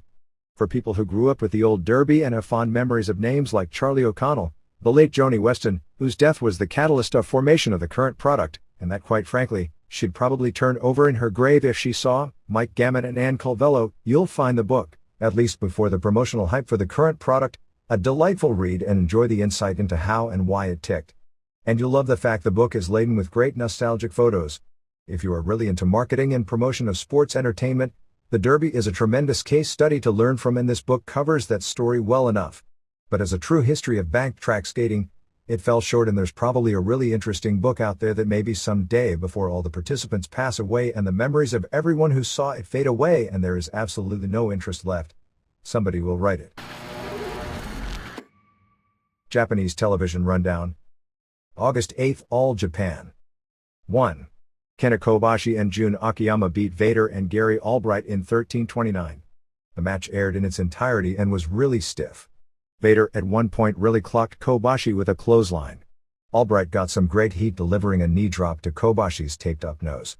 Kobashi, who worked most of the way and carried the match, made a comeback with chops and then ripped his nose protector off and kept delivering spinning chops. Vader splashed Kobashi for a near fall and splashed him off the middle ropes for another near fall. Albright got a near fall with a fast power slam. Albright was suplexing Kobashi around until he hit a desperation lariat for the pin. 3 3/4 stars. 2. Yoshinari Ogawa and Masahito Kakihara beat Johnny Smith and Jinsei Shinzaki in 1904. Only the last 6 minutes aired and it appeared to be better than even the previous match. Fans were really into it when TV picked up. It was basically a one-man show by Smith, who looked fantastic and worked almost the entire TV portion except for Shinzaki doing his backwards dropkick. He hit big move after big move for near falls before Ogawa used a DDT, dropping Smith right on his head, followed by his bridging back suplex. 3 3/4 stars. 3. Akira Taue pinned Pierre Ouellet in 7:53. The last 3 minutes aired. It was mainly Ouellet doing big moves like a Frankensteiner off the top and a splash off the top. After missing the cannonball, Taue put him away with a flying clothesline, a DDT and a high kick leading to the Nadawa for the pin. Fans were really into this match as well. 1 3/4 stars. August 14th, New Japan. This was the 90-minute special which aired highlights of August 10th and August 11th D1 matches from Osaka. All of the matches were heavily edited, which is too bad because most seemed really good. 1. Manabu Nakanishi beat Kazuo Yamazaki in 6:43 with the torture rack. Nakanishi almost looked goofy in his overreacting, almost comedic fire. It's very stiff. It didn't appear to be very good, but only the finish aired. There was one good spot where Nakanishi got the torture rack, but Yamazaki while in the rack caught him in a choke, but Nakanishi then fell backwards to break the choke. 1 stars. 2. Shinya Hashimoto pinned Hiroyoshi Tenzan in 13:24 with a brainbuster. Tenzan worked on Hashimoto's knee, including a roll into a version of a figure 4 that I've never seen before. Hashimoto came back with a DDT off the middle ropes, hard kicks and a brainbuster for the pin. 4 stars. 3. Shiro Koshinaka pinned Masahiro Chono in 13:05. Not much heat when TV picked up. Chono did a really cool looking spinning heel kick. Chono came off the top for his shoulder block, but Koshinaka hit him with the butt bump. Koshinaka later won with a butt bump and a power bomb. 3.5 stars. 4. Yuji Nagata pinned Satoshi Kojima in 1951. Kojima did a tope and a new version of a Kojima cutter off the middle ropes, followed by 2 killer lariats. Nagata caught Kojima coming off the ropes and dropped him on his head. Kojima went for a power bomb when in mid-move. Nagata caught him with a triangle choke and armbar, but Kojima lifted him and power bombed him to break the move. They traded big moves until Nagata got the pin with a bridging back suplex. This was the best match of the first 2 nights. 4.25 stars. 5. Kensuke Sasaki pinned Tadao Yasuda in 7:28. Really stiff stuff. The crowd was into it. The only negative was Sasaki's delivering power slams, and since Yasuda is so big, he didn't get him all the way over and nearly dropped him on his head. Sasaki won after 2 hard lariats and a Northern Lights bomb. 2.25 stars. 6. Tatsumi Fujinami beat Keiji Muto in 17:36. You could see Muto's knee was bothering him and he was working a slow-paced match. He did a Frankensteiner off the top followed by a dragon screw in figure 4. Fujinami came back with a dragon screw while Muto was on the top rope, followed by a bombs away, knee drop off the top rope, onto Muto's knee. Fujinami then used the dragon screw and figure 4, but Muto made the ropes. They traded dragon screws. Muto hit a Frankensteiner out of nowhere, but Fujinami continued to go into a roll-up, but Muto escaped and went for the figure 4, but Fujinami reversed into a knee lock. The finish with all the reversals was even better than it sounds. 3.75 stars. 7. Fujinami beat Yasuda in 3:29. This was the fastest G1 match in history. They opened really hot until Fujinami blew one spot. Crowd went wild for everything Yasuda did, particularly when he used a dragon screw. Finish saw Yasuda go for a choke slam, but Fujinami turned it into a triangle choke and armbar, Sankakujim, for the submission. Superheat. 3 stars. 8. Sasaki pinned Kojima in 13:50 after 2 lariats. Sasaki used an awesome Ipponze judo hip toss, and did a one-arm power bomb.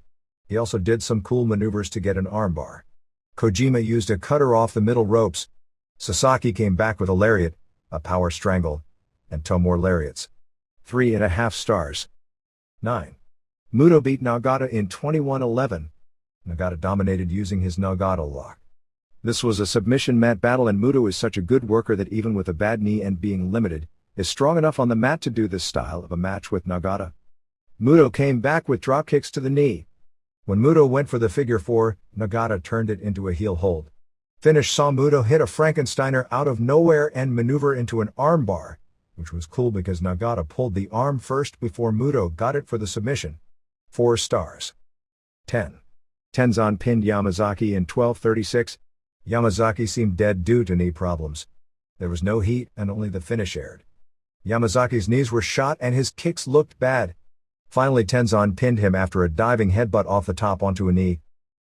11. Nakanishi beat Koshinaka in 14:15. Again, only the last 2:30 aired and it didn't seem like a good match. Finish saw Koshinaka deliver a superplex but Nakanishi, playing the new Superman no-sold it, popped right up and delivered a lariat and used the torture rack submission. It didn't seem like a good match but the fans popped like crazy for the finish since it was a big upset. 12. Chono beat Hashimoto in 21:36. Hashimoto was selling a bad knee from the night before. Chono naturally revolved his offense around the STF. Chono came off the top rope for a shoulder but was nailed with a hard chop to the head. Hashimoto came back with 2 Enzojires and Chono responded with a Yakuza kick. After Hashimoto hit an Enzujiri again, it was Chono who recovered first. This sort of made no sense, and locked on the STF, then turned it into a half crab for the submission. 3.5 stars. August 15th, All Japan. 1. Toshiaki Kawada beat Yoshihiro Takayama via countout in 6:50. This was an extremely hard-hitting match, realistic, so it was good even with Takayama. The finish, probably the first countout finish on an All Japan show in about 9 years, saw Kawada kick a field goal with Takayama's brain and he fell out of the ring knocked out. It was clearly a planned spot, as Kawada held back but the kick was still pretty stiff. Takayama sold it like he was knocked out and didn't move. The fans did accept it as a finish, believing it was a stiff mistake. 3 stars. 2. Kawada and Taue beat Vader and Monokia Mossman in 9:28. The second half only aired. It was a match taped with no lighting so it had that unprofessional look to it, and the crowd being dead didn't help matters. The work itself was pretty good anyway. Vader killed Taue with those forearms in the corner, more than he ever does with anyone. All the Kawada vs. Vader spots, to build up to their first ever singles match in a few weeks, looked good. Vader worked most of the way. Mossman tagged in for the finish and did a few hot moves before Kawada pinned him after an Enzujiri. 2.5 stars. Mexico. In what may be the biggest mask lost in Mexico this year, Rey Mysterio Sr. puts up his hair against the mask of Psychosis on August 26th in Tijuana in what is being billed as a teacher versus student match and being promoted as the event of the century. Mysterio Sr. talked about that if he lost the match, he'd consider retiring from wrestling. Psychosis will be losing his mask in this match and the plan is for him to voluntarily remove the mask for good over the next few weeks on Nitro, probably as part of another angle where Eddie Guerrero gets his wallet stolen and the guys have to unmask for him again. However, as of the afternoon of August 24th, all posters for the show were taken down, so don't know what that means. Also on the show is Negro Casas and Rey Mysterio Jr. and Emilio Charles Jr. versus Fuerza and Juventud Guerrera and Dr. Wagner Jr. and T. Nieblas Jr. and Tony Rivera versus El Satanico and Scorpio Jr. The EMLL Mr. Niebla won the name, costume and mask of the IWRG Mr. Niebla before 16,000 fans at the biggest show thus far this year at Arena Mexico on August 20th. It was said to be the best match of the year in Mexico. Dr. Wagner Jr. shoved down EMLL at the bell and was tossed from ringside. EMLL was bloodied and had his mask ripped. Shocker then came to ringside to help IWRG, and the IWRG Escuadron de la Muerte, Squadron of Death, was also at ringside. IWRG posted EMLL for more blood. EMLL went for a somersault tope, but Shocker pushed IWRG out of the way and EMLL crashed. The near falls then started with huge pops reminiscent of the legendary 1990 Rayo de Jalisco Jr. vs. Cien Caras mask vs. mask match. The near falls kept building into EMLL got his La Neblina, upside down nudo combined with an upside down prison deathlock, for a submission. EMLL celebrated for only 15 seconds before Shocker attacked him. 5 wrestlers ran out to break it up and carry Shocker out. Bubbles filled the arena as EMLL yanked the mask off IWRG, who announced his name as Miguel Angel, 27 of Puebla, a 10-year pro who had also wrestled as Gitano and El Coloso. He was said to have been the 1987 Mr. Mexico, and will now wrestle without the mask with the new ring name of Mr. Mexico. In the semi-final, Gigante Silva and Brazo de Plata and Emilio Charles Jr. beat Gigante Kurgan and Apollo Dantes and Cien Caras and Mascara Anno 2000 when Silva pinned Kurgan after a splash off the top rope, which basically ends their feud before it really got going. Universo 2000 ran in after Silva, but Rayo de Jalisco Jr., looking fatter than ever, jumped in for the save and looked horrid. They announced the August 27th main event as Rayo and Headhunters vs. Los Hermanos Dinamita plus Niebla and Atlantis and Tarzan Boy vs. Mr. Mexico, IWRG Niebla, and Shocker and Villano Tercero. Atlantis and El Hijo del Santo and Negro Casas beat Villano Tercero and Pierroth Jr. and Dr. Wagner Jr. cleanly when Santo made Pierroth submit and Casas pinned Wagner. The Torneo Cibernetico came down to Shocker vs. Olympico with Olympico winning in an upset. They'll hold the Legend of the Silver Mask tournament in October and the International Grand Prix tournament in November. August 22nd in Morelia saw Electroshock and Abismo Negro 2 retain the Mexican national tag titles beating Triple A Psicosis and Cibernetico. Women wrestlers La Fugitiva and La Demoledora both lost their hair on August 16th in Leon in a cage match where the final two both got their heads shaved. Alan Stone and Motocross, who are the younger brothers of Super Colo, have moved to the US and are looking for work. All Japan. The new tour opened with sellouts on August 21st and August 22nd at Korakuen Hall. The Gladiator, Mike Awesome, and 2 Cold Scorpio debuted with All Japan. Gladiator had done one Tokyo Dome match previously on this tour and both got a big pop. Scorpio pinned Satoru Asako on the first night using his Scorpio Splash, and he's being built up for a junior title match against Yoshinari Ogawa. Gladiator teamed with Manukia Mossman to lose to Kena Kobashi and Jun Akiyama when Akiyama pinned Mossman in 13:05 to build up a Kobashi vs. Gladiator singles match. Gladiator and Scorpio teamed up on August 23rd in Shizuoka to beat Masahito Kakiara and Hase Hiroshi when Gladiator for the first time in All Japan rings used his awesome bomb finisher on Kakiara.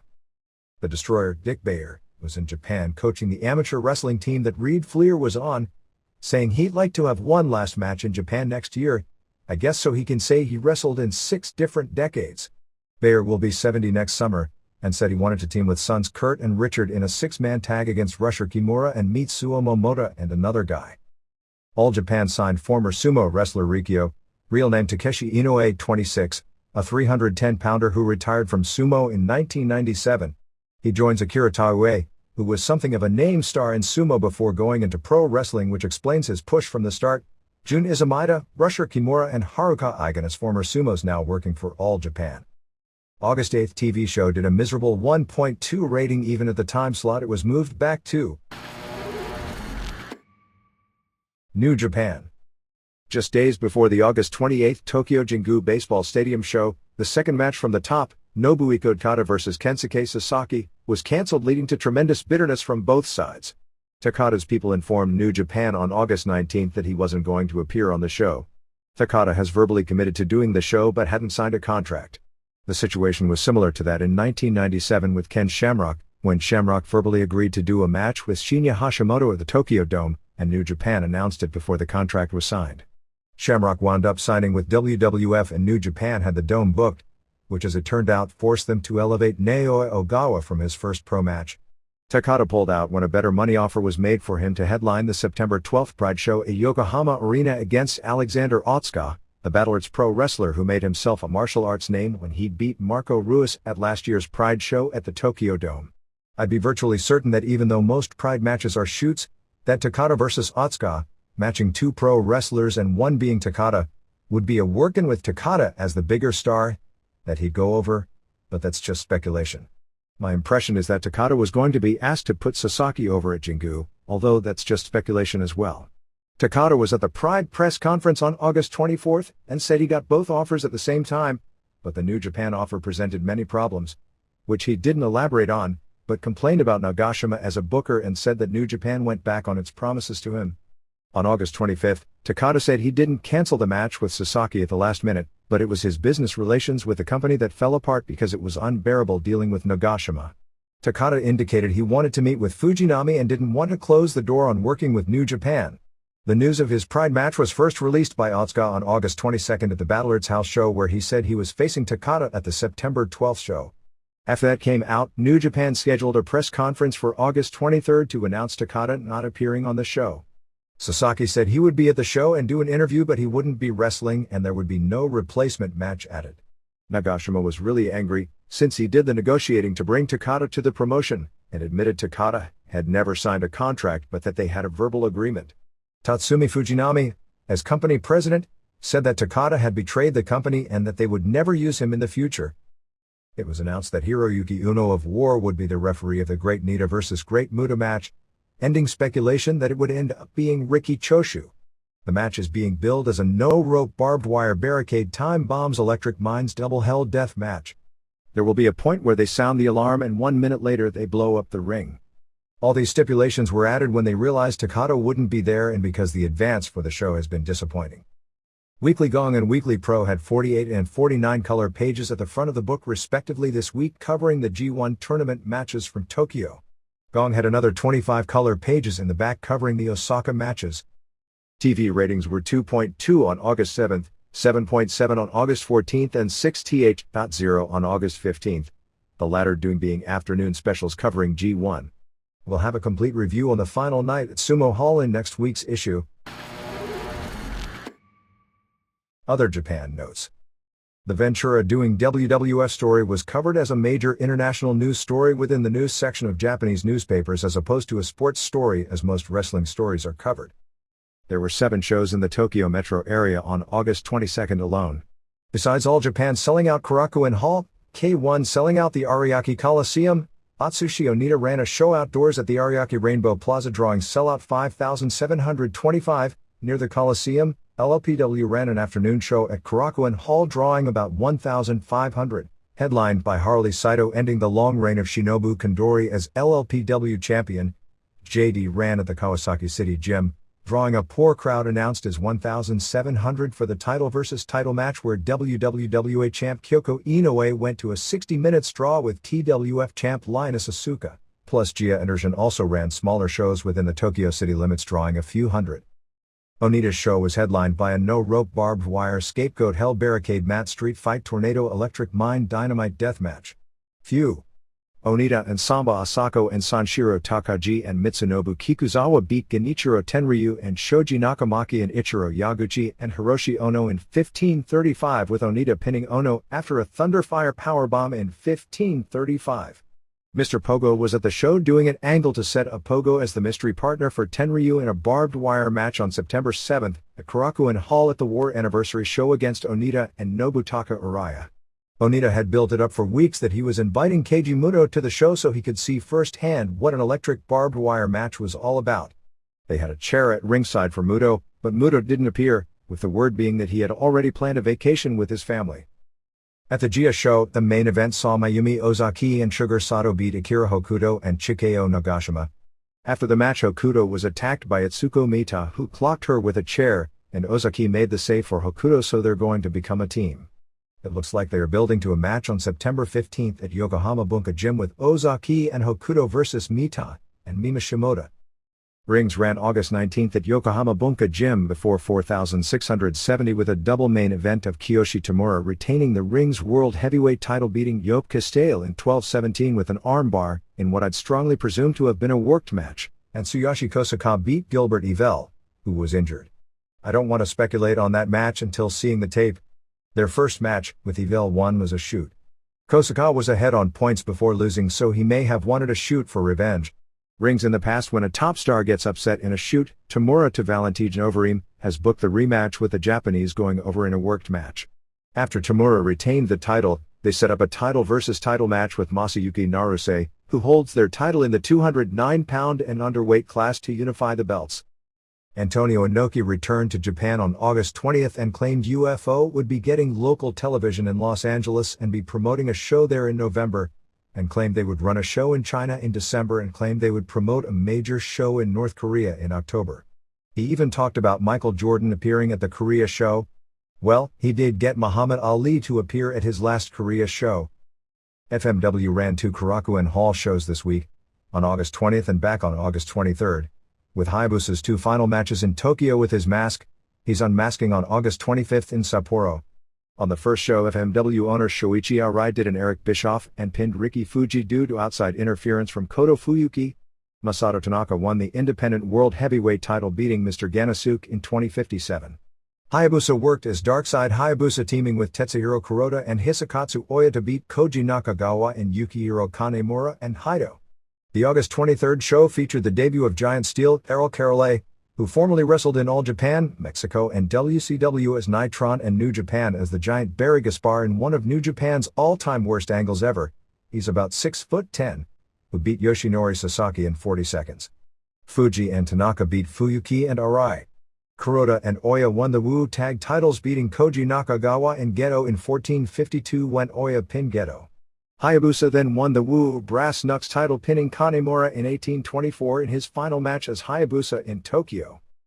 Michinoku Pro and Battlers have a joint show booked on October 17 at Yokohama Bunka Gym with Yuki Ishikawa and Great Sasuke forming a tag team in the main event. Tiger Mask won the World Mask League tournament, beating Dos Caras in 1609 with an armbar in the finals on August 22 in Sendai. Tiger Mask had vowed to unmask if he didn't win the tournament.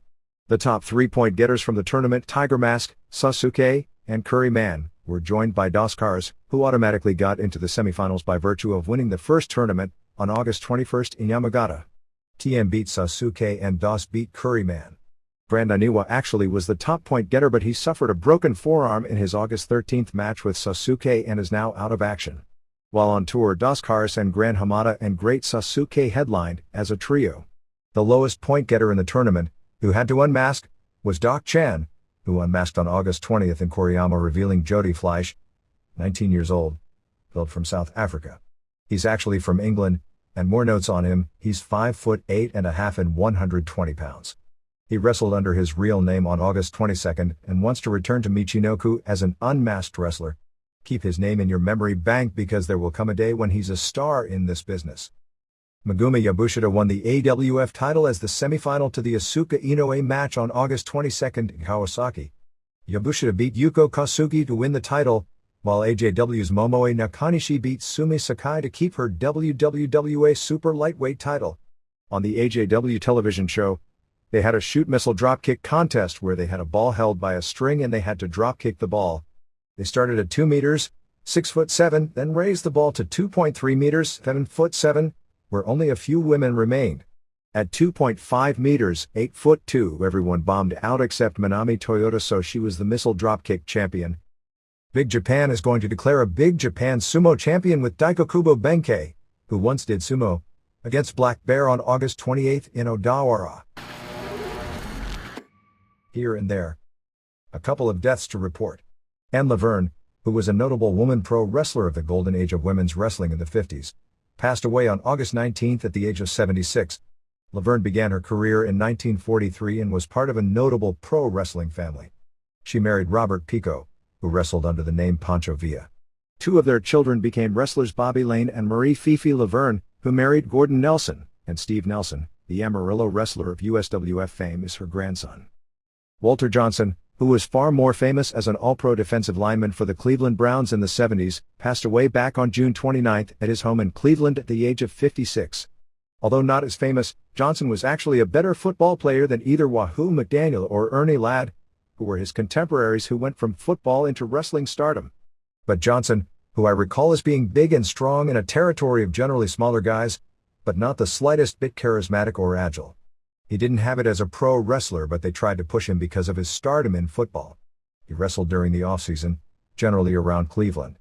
After his career in football ended, I can recall him wrestling in California during the dying days of the Los Angeles promotion, and one of the worst live matches I ever saw was Johnson wrestling this heavily sedated wrestling bear at the San Jose Civic Auditorium in 1980. It really was sad to see a guy who was such a great football player reduced to this. He disappeared from wrestling shortly thereafter. About the only title I can recall Johnson holding in wrestling was in California at that time, where they tried to use him as a headliner without much success, as he held the America's title from May 9, 1980 when he beat spoiler number 2, Ron Starr, but lost the title on August 8, 1980 to John Tolos. Robert Hornick, who wrestled for his father, Chris Lash's Allied Powers Wrestling Federation as Dice Man, passed away on August 14 when he suffered a broken neck in a freak swimming accident off the Jersey Shore. Hornick was from the Punxsutawney, Pennsylvania area. Power Pro Television on August 21 opened by saying that after last week's show ended that Jim Cornette, Steve Bradley and the rest of the heels injured Randy Hales and he was taken to the hospital in an ambulance. Cornette appears to be aligned with heel matchmaker Kevin Christian, Lawler, Bradley, Glenn Kulka and Mike Tierney along with Downtown Bruno. Chris Cannonball, Pierre Ouellet, returned from his All Japan tour.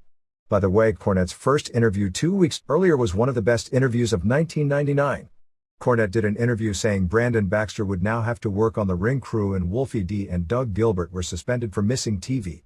Dave Brown got mad and Cornette then said Brown and Corey Macklin were fired. Macklin then had a briefcase brought in with legal papers which said if Hales couldn't perform his duties then the vice president of PPW would take over. Macklin ordered Tierney, Bruno, Kulka and Bradley leave and fired Christian as matchmaker and said Baxter would be the new matchmaker. Baxter ordered Bradley to defend the PPW title against Kurt Angle at the New Daisy Theater, that he'd be in Angle's corner, and if Angle won, he'd get 5 minutes with Cornette.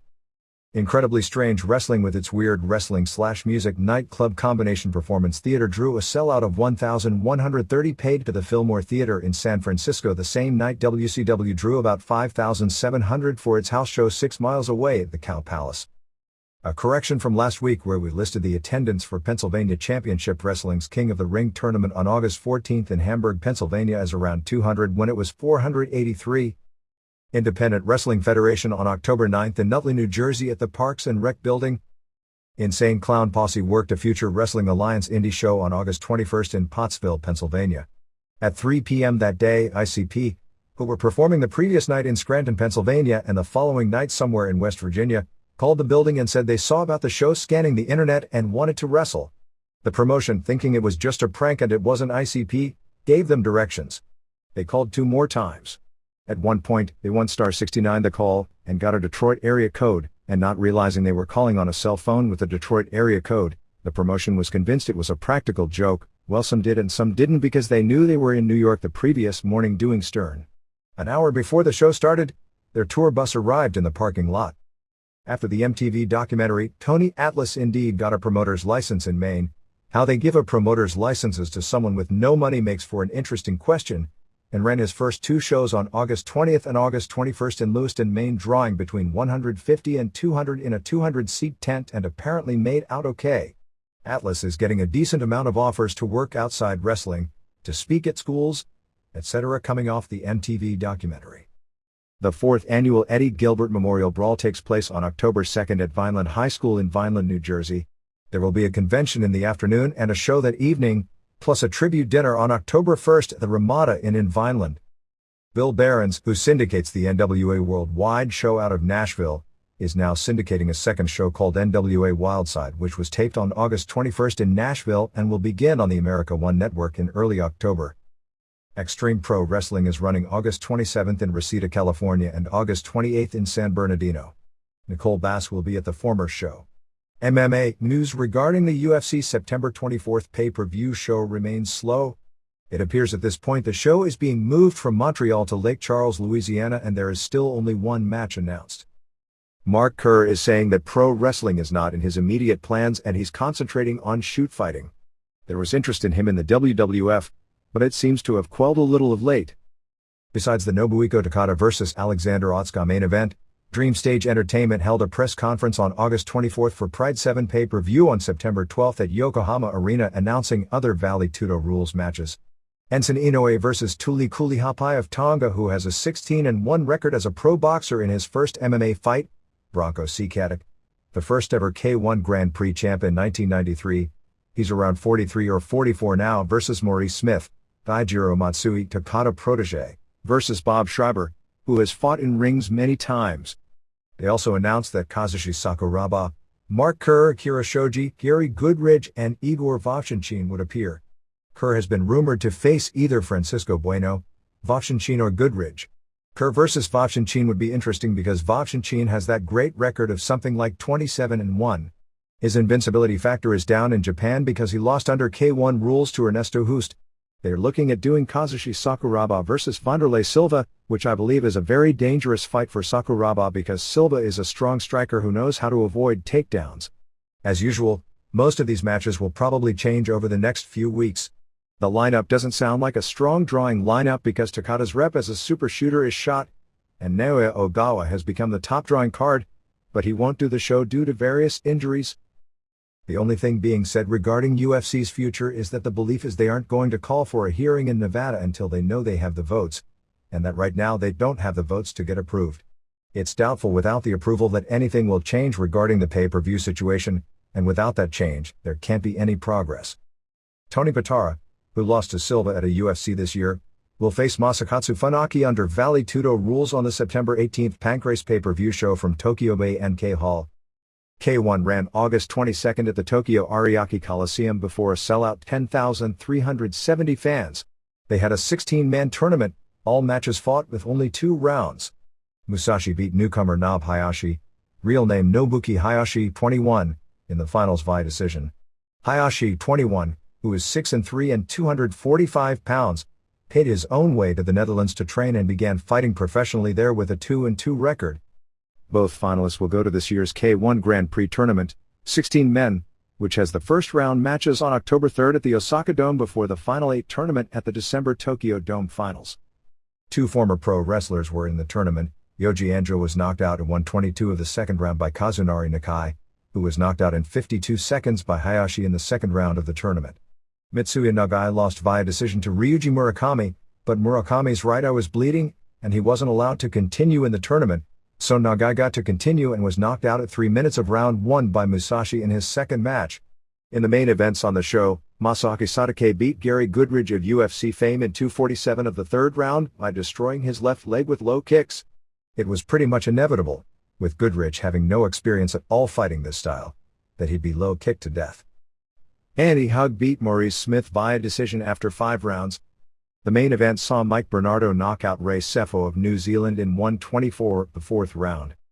Announced for the first round of the K1 Grand Prix at the Osaka Dome were 4 of the 8 first-round matches, which for the most part appear to be K1 version of almost squash matches, with Peter Aerts vs. Lloyd Van Damme, Sam Greco vs. Stefan Liko, Nesto Hoost vs. Jibet Barry-Me, and Ray Sefo vs. Samir Benazuz. Andy Hug, Satake, Bernardo and Musashi will also have matches against unnamed opponents.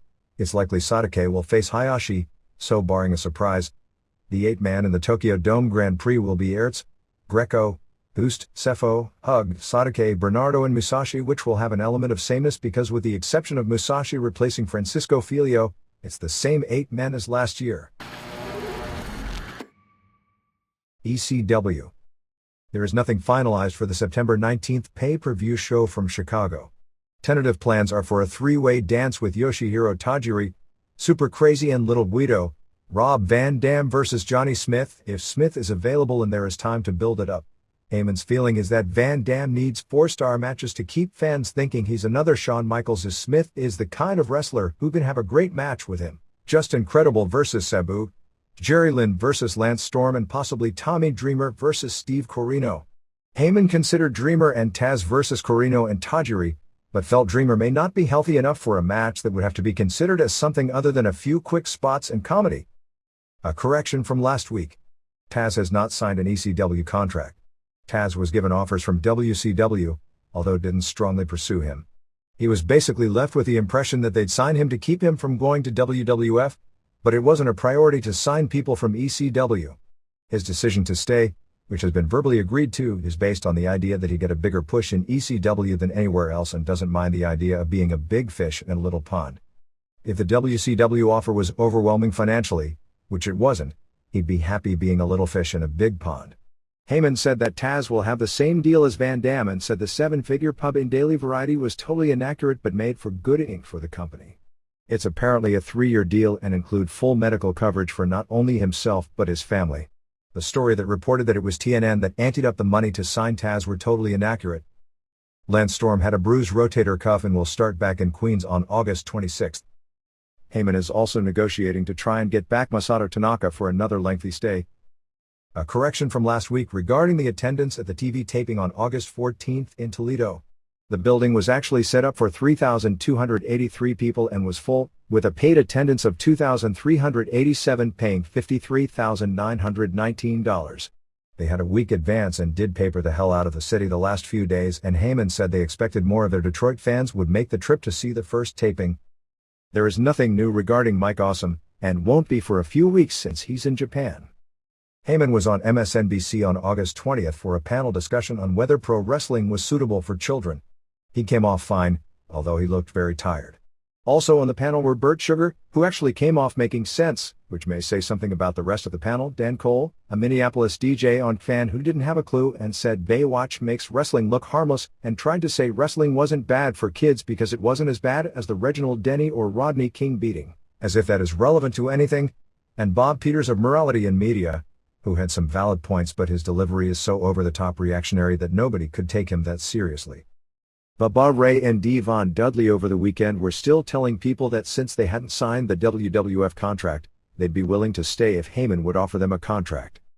The feeling is they could be serious stars in ECW and control their fate, while they'd give up all creative control in WWF, and there are no guarantees they'd make it. There's apparently some uncertainty about the long delay in them getting their WWF contract, making them feel they aren't the priority that Jericho or even Stevie Richards were. Apparently the crowd reaction to the Dudleys since word got out they were leaving is a lot stronger. Fans know it's been pushed on TV they are WWF bound, and see it as them being real stars because Titan wants them. It's an interesting twist on television because in their scripted interviews they basically say WWF is the big time. House shows this week saw August 19th in Duluth, Georgia drew 550, August 20th in Columbus, Georgia drew 200, August 21st in Dalton, Georgia drew 850 and August 22nd in Gainesville, Georgia drew 400. Of those numbers, a substantial number in each city was said to have been paper as there are a lot of free ticket coupons being redeemed every night. New Jack worked the entire tour, as did Tommy Rich, not wrestling but he was there as a manager, and Tracy Smothers. Even with the small crowds, the shows, in particular Dalton, Georgia, were said to be good shows, in particular Lynn vs. Credible had really hot matches. TV this week showed a spotlight on Uganda, really trying to push him hard. They appeared to pipe in ECW chants after his match because the crowd was sitting there doing nothing but you heard the chants loud. They showed a fan cam for 13 minutes plus of Bubba and Devon winning the tag titles in Cleveland. Bubba and Spike went all over the building including into the balcony teasing shoving Spike off the balcony. Spike later did a balcony dive. Bubba threw Spike over the top rope through a table. Finish saw them double-team powerbomb Mahoney through a table that Mahoney were poured thumbtacks all over, and they did the 3D on Spike for the pin. It was a really good brawl. The Dudleys did an interview saying they weren't going to put anyone over on the way out before leaving and would hand the belts to McMahon. Rhino beat Tom Marquez in 140 with an impressive-looking piledriver. Rhino's offense looks really good and he swears a lot. After the match, Jason asked Rhino to help him take out Jazz. Corino said he'd do it. They pushed Van Dam as the longest reigning champ in the US, Japan and Mexico. I wish they didn't bring up Mexico because it may have been accurate if they just said US and Japan. Corino vs. Jazz wound up with Francine giving Jack victory at DDT and Jazz giving one to Corino for a double pin on a pretty lame match/angle. After the match, Tajiri kicked Dreamer and sprayed mist on Francine and Jazz and buried Dreamer under a Japanese flag. WCW. There is absolutely nothing on the drawing board for the September 12th Fall Brawl pay-per-view. WCW was supposed to cut its first pay-per-view channel promotional piece for the show this past week but canceled filming because nothing had been decided. Nitro in Las Vegas at the MGM Grand Garden Arena drew approximately 8,900 paying $180,000. Tony Schiavone opened the show talking about a crowd of 18,000 fans. Chase Tatum no contest Mikey Whipwreck in 203 when Sid Vicious ran in and choke slammed Whipwreck and powerbombed Tatum. Tatum is horrible. Speaking of horrible, after Sid did 2 more house show jobs over the weekend and lost on Nitro last week, they claimed his record was now 66-0, and since he pinned both guys after the match, it was up to 68-0. They had Charles Robinson, who last week was a face ref, now as Sid's stooge holding up a sign for the winning streak. Fans cheered for Goldberg. Kidman met Kimberly in the hall and said he didn't mean anything by what he said and she said she knew but that Paige was going a little crazy. Apparently they taped a second segment that'll air on Thunder or next week where Paige destroys Kidman until Goldberg makes the save. Goldberg and Paige also had a confrontation to build up their Nitro main event on August 30th from the Nassau Coliseum, which has a week advance. The Triad came out and Paige talked a little about Kidman and more about Goldberg, challenging him to a match later in the show. Sting came out and Luger came out with him.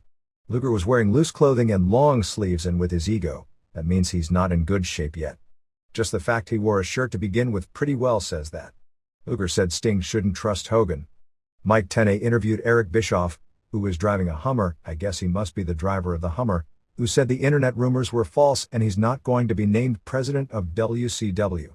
They'd been doing an angle where they announced the president would be named on this show. He denied it. They never announced anyone else. This is so retarded to change plans because a storyline leaked on the internet.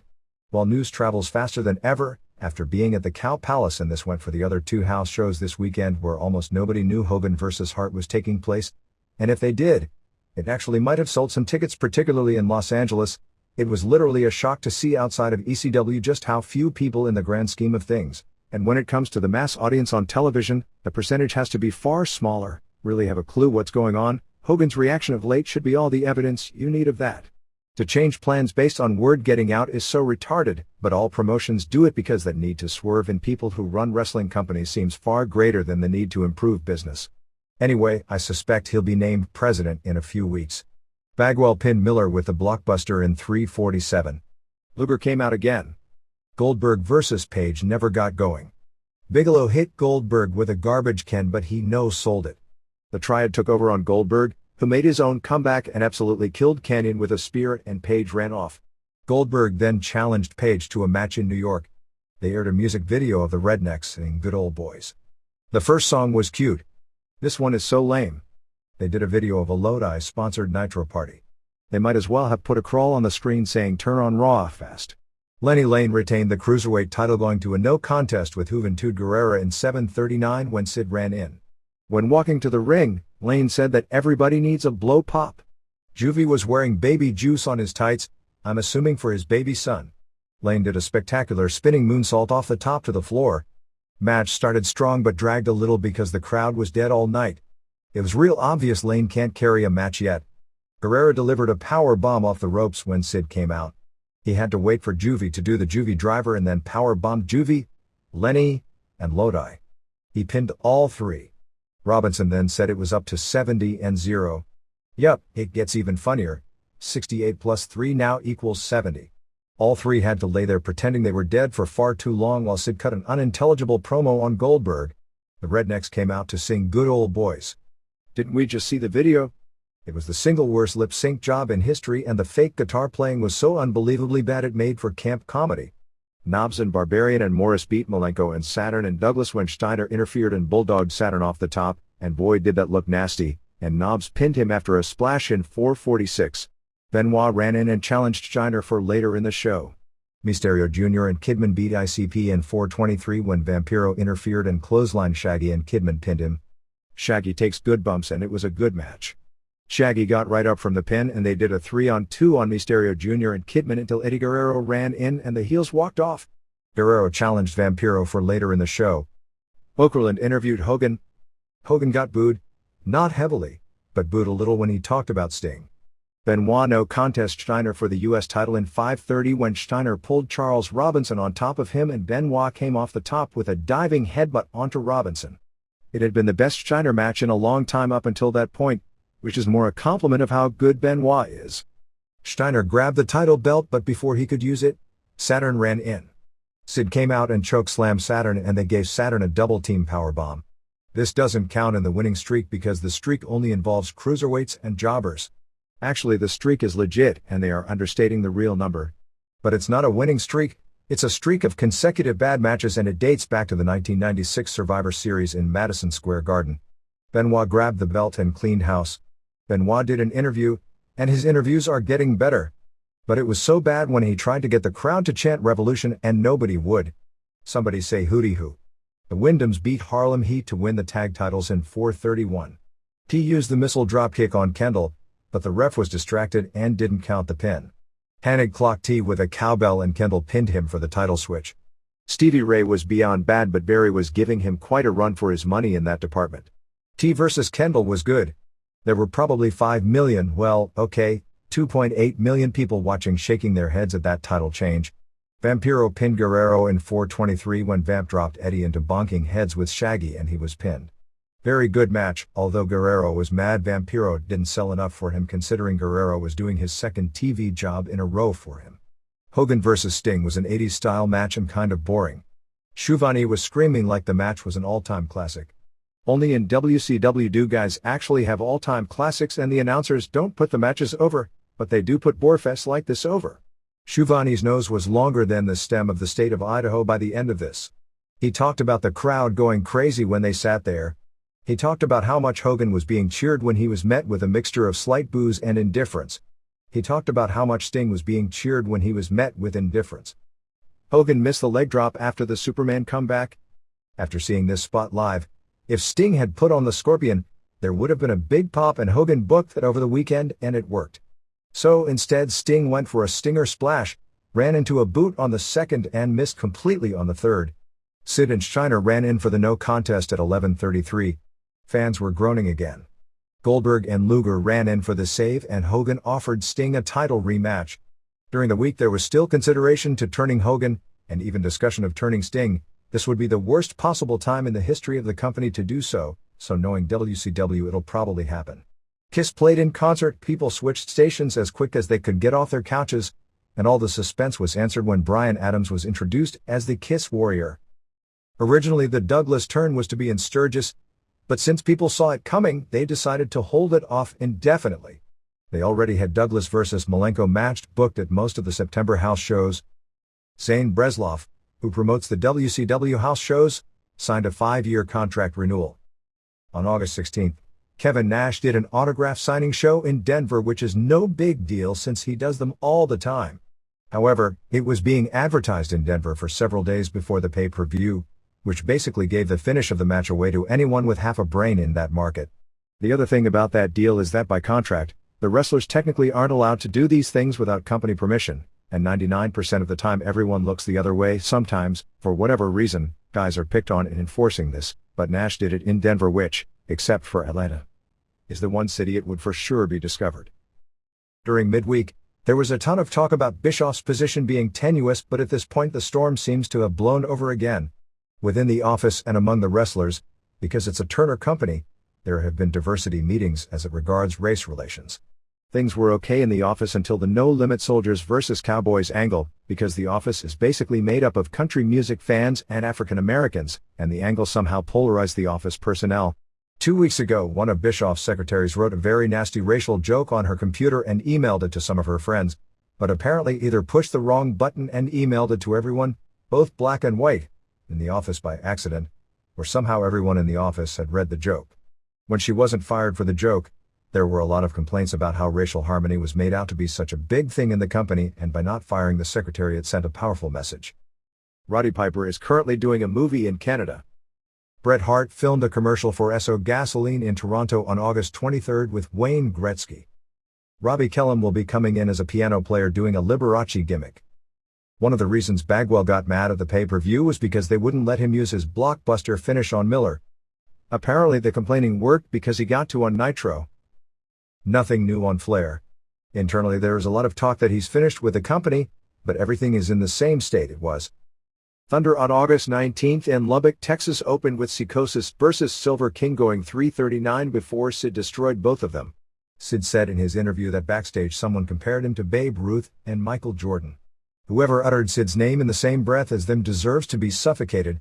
Sid noted that he can't wait to get to 76, because then he'll break Goldberg's record. Wasn't Goldberg's fake record something like 172? Douglas beat Al Green in 4:30 with the Pittsburgh Plunge. Steiner challenged the Revolution. None of them came out. That'll be sure and get them over as faces. They showed a vignette of Buzz Stern, Ray Lloyd as a high school coach. The fat student who came in late was Luther Biggs, who as noted previously here, was the guy who came into WCW as Big Sexy, and had his name lifted. Regal and David Taylor and Chris Adams no contest, Adrian Byrd and Dave Burkhead and Bobby Blaze in 6:45 when Sid and Steiner came out and destroyed the American team. The announcer said Sid's streak was 62-0 earlier in the show, so Sid, in doing the interview this time, said his streak must be in the 50s by now. If the wrestlers can't keep their own angles straight, how do they expect the fans to be able to? Ever noticed reading the signs in the crowd that WCW fans are much worse at spelling than WWF fans, and that WCW fans are almost never clever? Granted, 98% of WWF signs aren't clever, but at least they have a strong 2%. Lane won the Cruiser belt from Mysterio Jr. in 7:04. Mysterio Jr. got the biggest pop on the show. This was a really good match. Mysterio Jr. was totally awesome here. He ended up cracking heads with Lodi and Lenny schoolboyed him to win the title. Heat beat Norton and Horace Hogan in 11:06 when T hit Hogan with the missile dropkick and Ray pinned him. Dead match. The first family that challenged Heat for the belts.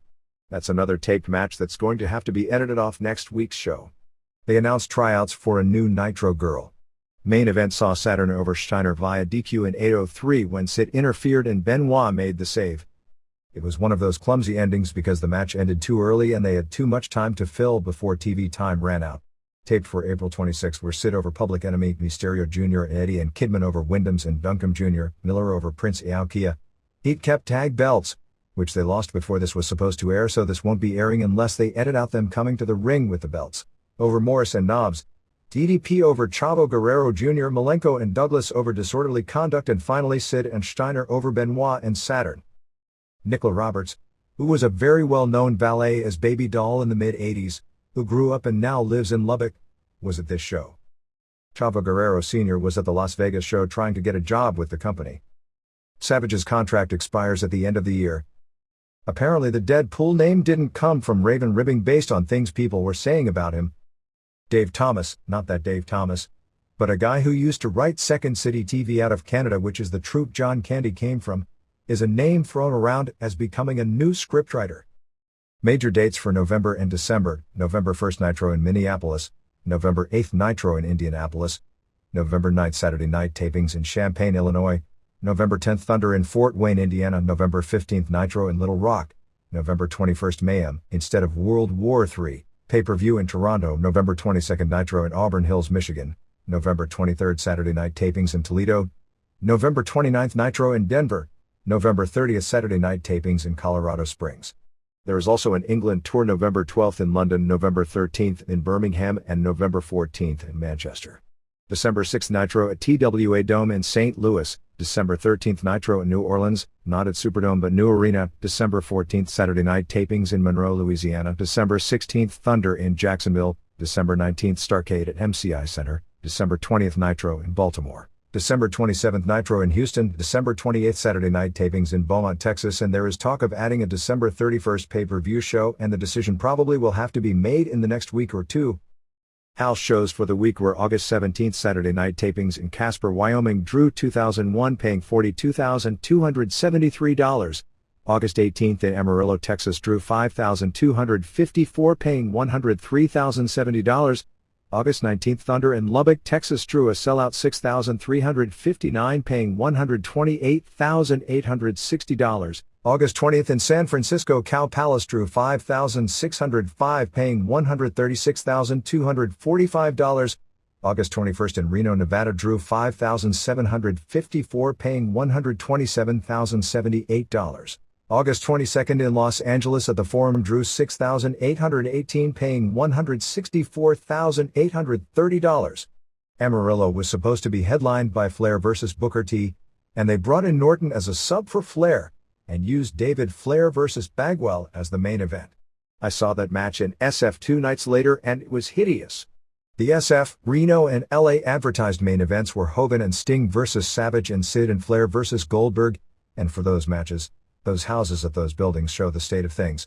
I was at SF. Miller beat Adams in 750 with a kick. Bad.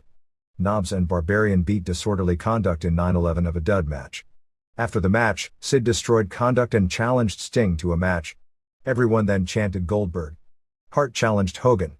Bagwell beat David Flair in 5:46 of a terrible match way into the negative stars. Bagwell only gave David one move, a low blow, which he immediately recovered from. Mostly they posed with Bagwell laughing at David. David is so far from ready. Dave Penzer plugged Nitro and built to a big pop for the Hogan vs. Sting title match announcement, and nobody cared. Eddie and Chavo Jr. and Mysterio Jr. beat Duncombe Jr. and Wyndham's with Conan and Hennig in the corners in 8:17. The size difference looked totally ridiculous, but it was the best match on the show. Sting vs. Sid was even worse than Bagwell vs. David Flair. It was 4:37 into the match before they touched. They did nothing. At 8:48 Sid pulled out a cushy chair, Sting got it and gave Sid the lamest chair shot. At first the ref DQ'd Sting. He then ordered the match restarted and Sting pinned Sid after a scorpion death drop. That continues the winning streak. Goldberg beat Steiner in 2:25 with the spear and jackhammer. Actually it was great for what it was. People were totally into it. Hogan and Hart in the main event, which was better than a usual Hogan match, but still not good. The only difference in Reno is that Sting vs. Sid ended with Steiner and Goldberg interfering, and it turned into a tag with Goldberg pinning Steiner. How big was the 6.9 rating that the original showing of First Daughter delivered? Over the past 12 years, only 27 movies in the history of basic cable have ever drawn 6.0 or better ratings. It was the most watched television show of any kind in the history of TBS. In the Los Angeles Times review on Universal Soldier, The Return, on Goldberg is said, "The easy, amused personality of Goldberg, a natural screen presence if ever there was one, brings a welcome tongue-in-cheek quality to the entire film." Some notes of Miss Madness Mona. Her real name is Nora Greenwald, although her wrestling name is Starla Saxton 21, originally from Forest Lake, Minnesota, and has been wrestling for 2 years. As is evident in some of her moves, she was the captain of her high school gymnastics team that won the state championships in her senior year and competed from the age of 14 as a powerlifter. WWF. Although SummerSlam looks to do great numbers, the July 25th fully loaded pay-per-view was the first WWF show this year not to crack the 1.0 buy rate mark, doing in 0.94, which works out to about 350,000 buys. August 23rd, Raw from the Hilton Coliseum in Ames, Iowa drew a sellout 10,641, paying $274,229. The show opened with Triple H and Chyna complaining about the result the previous night. Triple H put an arm lock on Jim Ross and threatened to break the arm unless Mankind came out. Junior was out there tapping the mat like crazy, as if that means anything without a ref. Mankind came out and agreed to the match as long as he didn't break Junior's arm. Triple H agreed, then twisted the arm and they put on a sound effect like the bone was breaking, and Ross writhed in pain, and eventually was stretchered out, like you need a stretcher for a broken arm, and taken out in an ambulance. Mankind said he wasn't giving Triple H a title match, but Shane McMahon came out and ordered a title match later in the show. They had a new ring announcer named Lillian Garcia. Fans were chanting about puppies to her, as from the glimpses on TV she looked pretty attractive. She was a total amateur at ring announcing. I'd rather have someone who builds the entrance and knows the nuances and inflections than someone who just reads words and is good looking, particularly since she's rarely on camera to begin with, but you know how it goes when you have money at your disposal, you buy nice looking women to hang with you. Dog vs. Snow ended in a SE finish when Jericho came out just as Dog bombed Snow through a table. Dog beat Jericho up to the back. Bossman showed up and attacked Snow and stole Pepper and drove off. Dog kept beating on Jericho backstage, with Jericho getting no offense. Snow chased the car, but in a WCW-like storyline, he came back looking for his dog, and Lawler noted he had no clue Bossman stole his dog. Which, if that's the case, why was he chasing the car in the first place? There was a fan sitting right next to Bruce Grummert holding up a sign that reads "Sign Ahmed Johnson." I think he was serious, too. I'd hate to be him when people in Iowa see him on the streets the rest of this week. He might as well have been that kid who ate the worm in the Tiger Ali Singh skit, or have held up a sign that says, "We need more horrible wrestlers." Undertaker and Show kept the tag titles going to an SE finish with acolytes when they all ended up brawling with Kane and X-Pac, who were doing commentary at ringside, in 138. I should mention this was the worst episode of Raw in months. Between Austin, Vince and Ross being gone, attempts to be too cute in booking with minor league acts like Meanie running around, and Show Long attempts to push Triple H, Jarrett and Mr. Ass as the top 3 singles heels, and you can see why the ratings went flat. Meanie and Richards did a lame skit called The Legend of Blair Bitch. ESPN already did the same exact spoof and it wasn't good there. Test did an interview. Shane ran in. So much for last night's stipulation. He got down on his knees and asked Stephanie to marry him. She said she needed more time, but she loved him. Personally, I was worried about how poor Joey Abs was going to take this. Jericho was psyching up Finkel. Jarrett did an interview and gave Henry the European title and said everything the night before was Deborah's master plan. I'd have sworn it was the WWF writer's idea.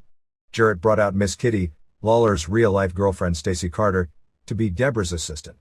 Lawler acted like he didn't know her. She's the 16-year-old you were picking up at the softball game when you were only pushing 40. All I could think about was how weird the world has become when she's got a shot at being the first lady in Memphis. I saw Sunshine and Precious turn Chris Adams and Jimmy Garvin into big draws, and Jarrett must remember it as well. Maybe someday they'll find an angle that gets this guy over. Henry was to defend against Meat, but that poor guy got destroyed by D'Lo Brown backstage. D'Lo was about to win the belt with a frog splash when Jarrett interfered in 57 seconds. China signed a contract. Jarrett left for an IC title match that Billy Gunn wanted. Billy was mad at her for the rest of the show. Rock pinned Gangrel. The Hardy Boys, called the New Brood, came out with Gangrel, but Edge and Christian ran them off. Rock used the People's Elbow in 431 and did another interview. Tori did an interview plugging her evening gown match with Ivory for SmackDown. After hearing Tori and Chyna's voice on the same show, I almost believe they are invaders from the distant solar system. Annapolis Silicona sent down on a spaceship, and they look almost human, but their voice gives them away. Too bad Seinfeld isn't still on, or they could have Jerry date one of them and have him gross out whenever they talk. Finkel came out to Ultimate Warrior's music, shaking the ropes and even blowing up, coming to the ring like Warrior and gasping for air while doing his promo. It's one of those ideas that sounded great but just didn't click on TV. Finkel did a good promo though. He was shoving Dog until Jericho came out and double power bombed Dog. Crash Holly, billed at 229 pounds, now that was funny, went to an SE finish with Bob Holly as they brawled to the back, and the match ended in 2:53. They blows were very stiff sounding, but I'm already bored with these cousins who fight and their matches go nowhere. Midian, new spelling, and Viscera beat X-Pac and Kane when Viscera pinned X-Pac with a splash in 4:16 after the Acolytes came out and attacked Kane. Undertaker, Show and Paul Bearer were doing commentary. Mr. Ass asked Chyna to come down. The alien showed up, but Jarrett destroyed her with a guitar shot. Gunn got a guitar from Miss Kitty and he clocked Jarrett. So Deborah was mad at Kitty for screwing up. Finally, in an anticlimactic title change, Triple H beat Mankind in 8:40. Rock was announcer and Shane was ref. Mankind laid out Shane with a claw. He had Triple H pinned with a DDT but no ref. Earl Hebner ran in but Triple H kicked out. Chyna at one point backdropped Mankind on the steps. Shane recovered and hit Mankind with a chair, and then Triple H hit both Rock and Mankind with chairs. Fans didn't care he hit Mankind, but they sure went nuts when he hit Rock. Triple H hit the pedigree and Shane counted the pin. Michael Cole, who replaced Ross, went on how it's now Triple H's time. SmackDown tapings from August 24th in Kansas City opened with a Kurt Angle dark match squash. After that, for Shotgun, which is now having a name change to WWF Jacked, Edge beat Jeff Hardy, Brown beat Bob Holly via DQ and Crash interfered, Venus beat Henry and Gangrel beat Chaz. The UPN show opened with Triple H and Chyna doing an interview, and before long, Shane, Michaels, the Posse and Mankind were out, setting up Shane versus Mankind and Triple H versus Rock for the title. Meanie held up a photo of Sable from TV Guide as part of the Blair Bitch Project. So much for not running her down as part of the settlement. Gunn beat Jarrett when Chyna KO'd Deborah. I think this was non-title, probably to set up a title match on the next pay-per-view. A three-way saw Undertaker and Show keep the belts over X-Pac and Kane and Acolytes. Undertaker actually did commentary, so it was Show in a handicap match against two teams, but he pinned X-Pac to win. Someday X-Pac is going to get a big win. Bossman offered to give back Pepper for a title shot. Snow agreed and Bossman beat him to get the belt back. Dog beat Jericho via DQ when Jericho used a table. Jericho then told Finkel to attack the ring announcer, and he and the ring announcer went back and forth. As Jericho was leaving, he bumped into Shamrock and they glared at each other. Shamrock ended up chasing Finkel out of the arena. Test proposed to Stephanie and she accepted.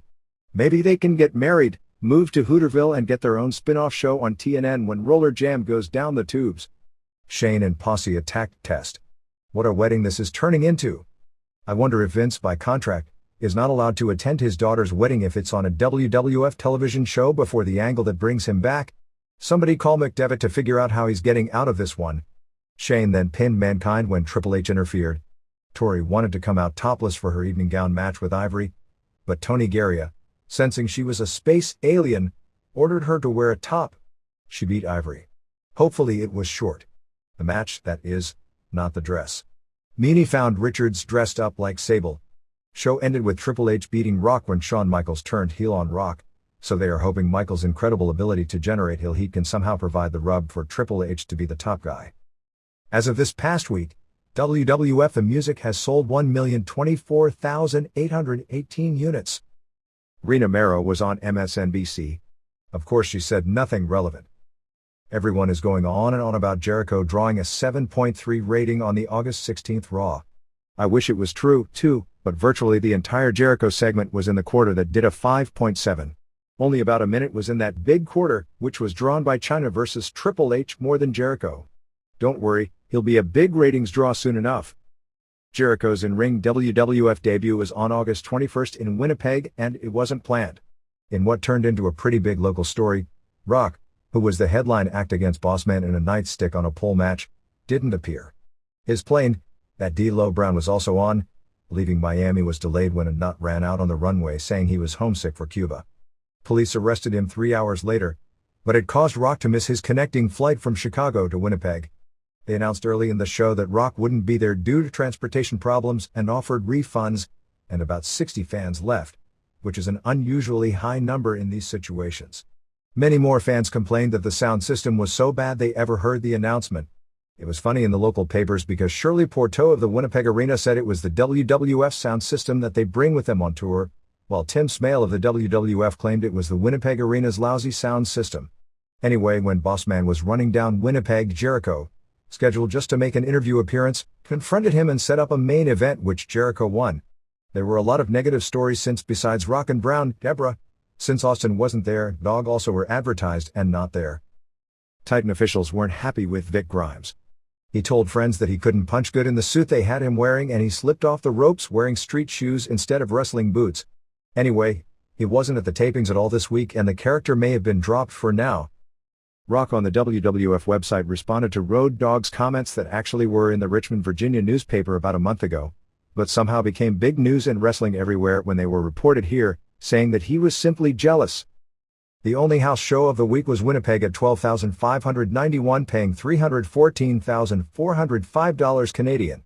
For Winnipeg and Ames, the merchandise worked out to $5.29 per head American or $122,974 total.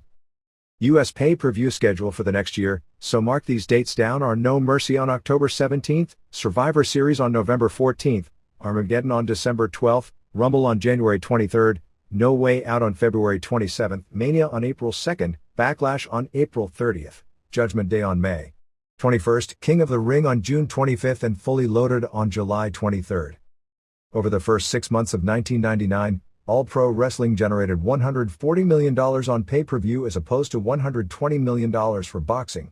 However, the top 5 events of the first 6 months in order were Holyfield Lewis, WrestleMania, Tyson Boda and De La Hoya Quarty. Frank Magazine, a Canadian media watch publication, ripped Michael Landsberg off the record talking about rumors Landsberg is going to work for WWF. There have been meetings about this in the past, and acting as if it's a conflict of interest for him continually putting wrestlers on his show.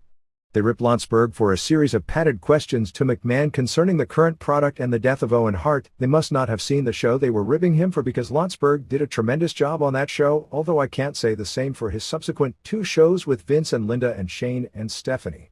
The magazine also asked why TSN brass nixed airing the ESPN Outside the Line show on wrestling and blamed the network for not airing a critically acclaimed show on wrestling because they wanted to protect their highly rated client. In the latest sports video releases, WWF had 13 of the top 20 including the top 5, Austin, Raw, Best of Raw, Austin, and Women of WWF. There were 3 Austin videos in the top 20. WCW only had 2, the highest being Piper at number 11 while unaffiliated Wrestling with Shadows remained on the charts at number 14. The Reader's Pages. Hall of Fame. I think Jim Ross belongs in the Hall of Fame, but I wish he had been inducted last year. When you look at the votes he got compared to last year, I can't help but think he got a lot of sympathy votes. He belongs in the Hall of Fame because he is one of the best announcers of all time, and because of his contributions to the wrestling business, but he doesn't belong in because he came back from Bell's palsy.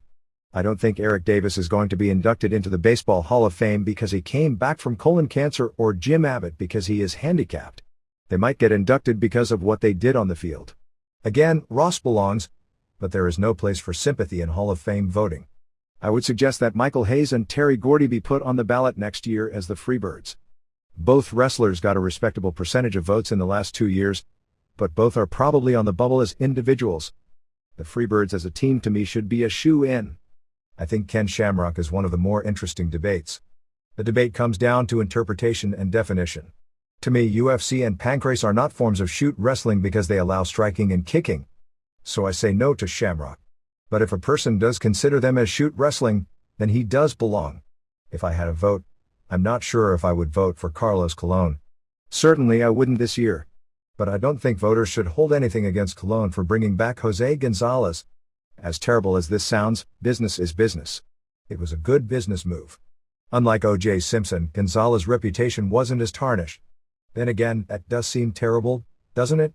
I thought the biggest surprise was Mick Foley only getting 55% after falling one vote shy last year. I figured he'd get the same votes this year plus some new ones. But it was a tougher field this year, and the timing of his injury and the voting may have come into play. I'm curious to see if he continues his streak of winning the Bruiser Brody Memorial Award. It's different voters, but I think this may be the year the streak ends. Lane Balance. Adamsville, Alabama. Response from Dave Meltzer: Ross wasn't on the ballot last year, so there is no comparison that can be made. All I can say is I'm pretty sure most of the people who voted for him didn't do so because he came back from Bell's palsy. When it comes to Shamrock, to me, pro wrestling is whatever is marketed as pro wrestling that can be sold successfully to wrestling fans. By that standard, Pancrase has to be considered pro wrestling, at least during the year Shamrock was there, as it was marketed as pro wrestling to wrestling fans and covered everywhere as pro wrestling. UFC, although there was a huge connection as far as athletes doing both, was never marketed as pro wrestling. But Shamrock was already a pro wrestler who achieved a good degree of fame in UFC, which I think strengthens his credentials, but his UFC record in and of itself wouldn't be enough without the Pancrase success. It didn't take long for Chris Jericho to get a push. I thought he was good, but he was out there a bit too long and there wasn't enough verbal interplay with Rock.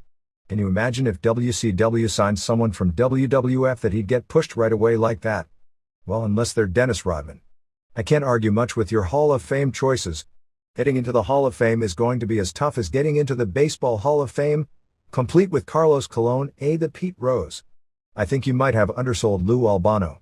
I grew up with a captain, the manager of champions, guiding light, etc. Has anyone noticed in the late 90s there are no Albanos out there interfering in matches and talking for their charges? What we have now are muscleheads like Chyna and Asya or Deborah and Tori Wilson using sex to distract opponents and refs. Andy Thurston. Fitchburg, Massachusetts. About the Hall of Fame, it seems to me there are numerous omissions, some of which I can't figure out and some of which I can. Those I can figure out seem to be all from the old Central States territory, and the only reason I can see for their absence is because of some sort of prejudice on your part. What have you got against the Central States? Don't say because you've never seen the guys. I never saw Bruno Sammartino, but I wouldn't deny his place in the Hall of Fame. Others are more difficult to figure because they include some classic names. Since nobody will probably name them, here's a list of people that I think should at least be nominated. Bulldog Bob Brown was a top Central States heel for years, and had great matches against Harley Race.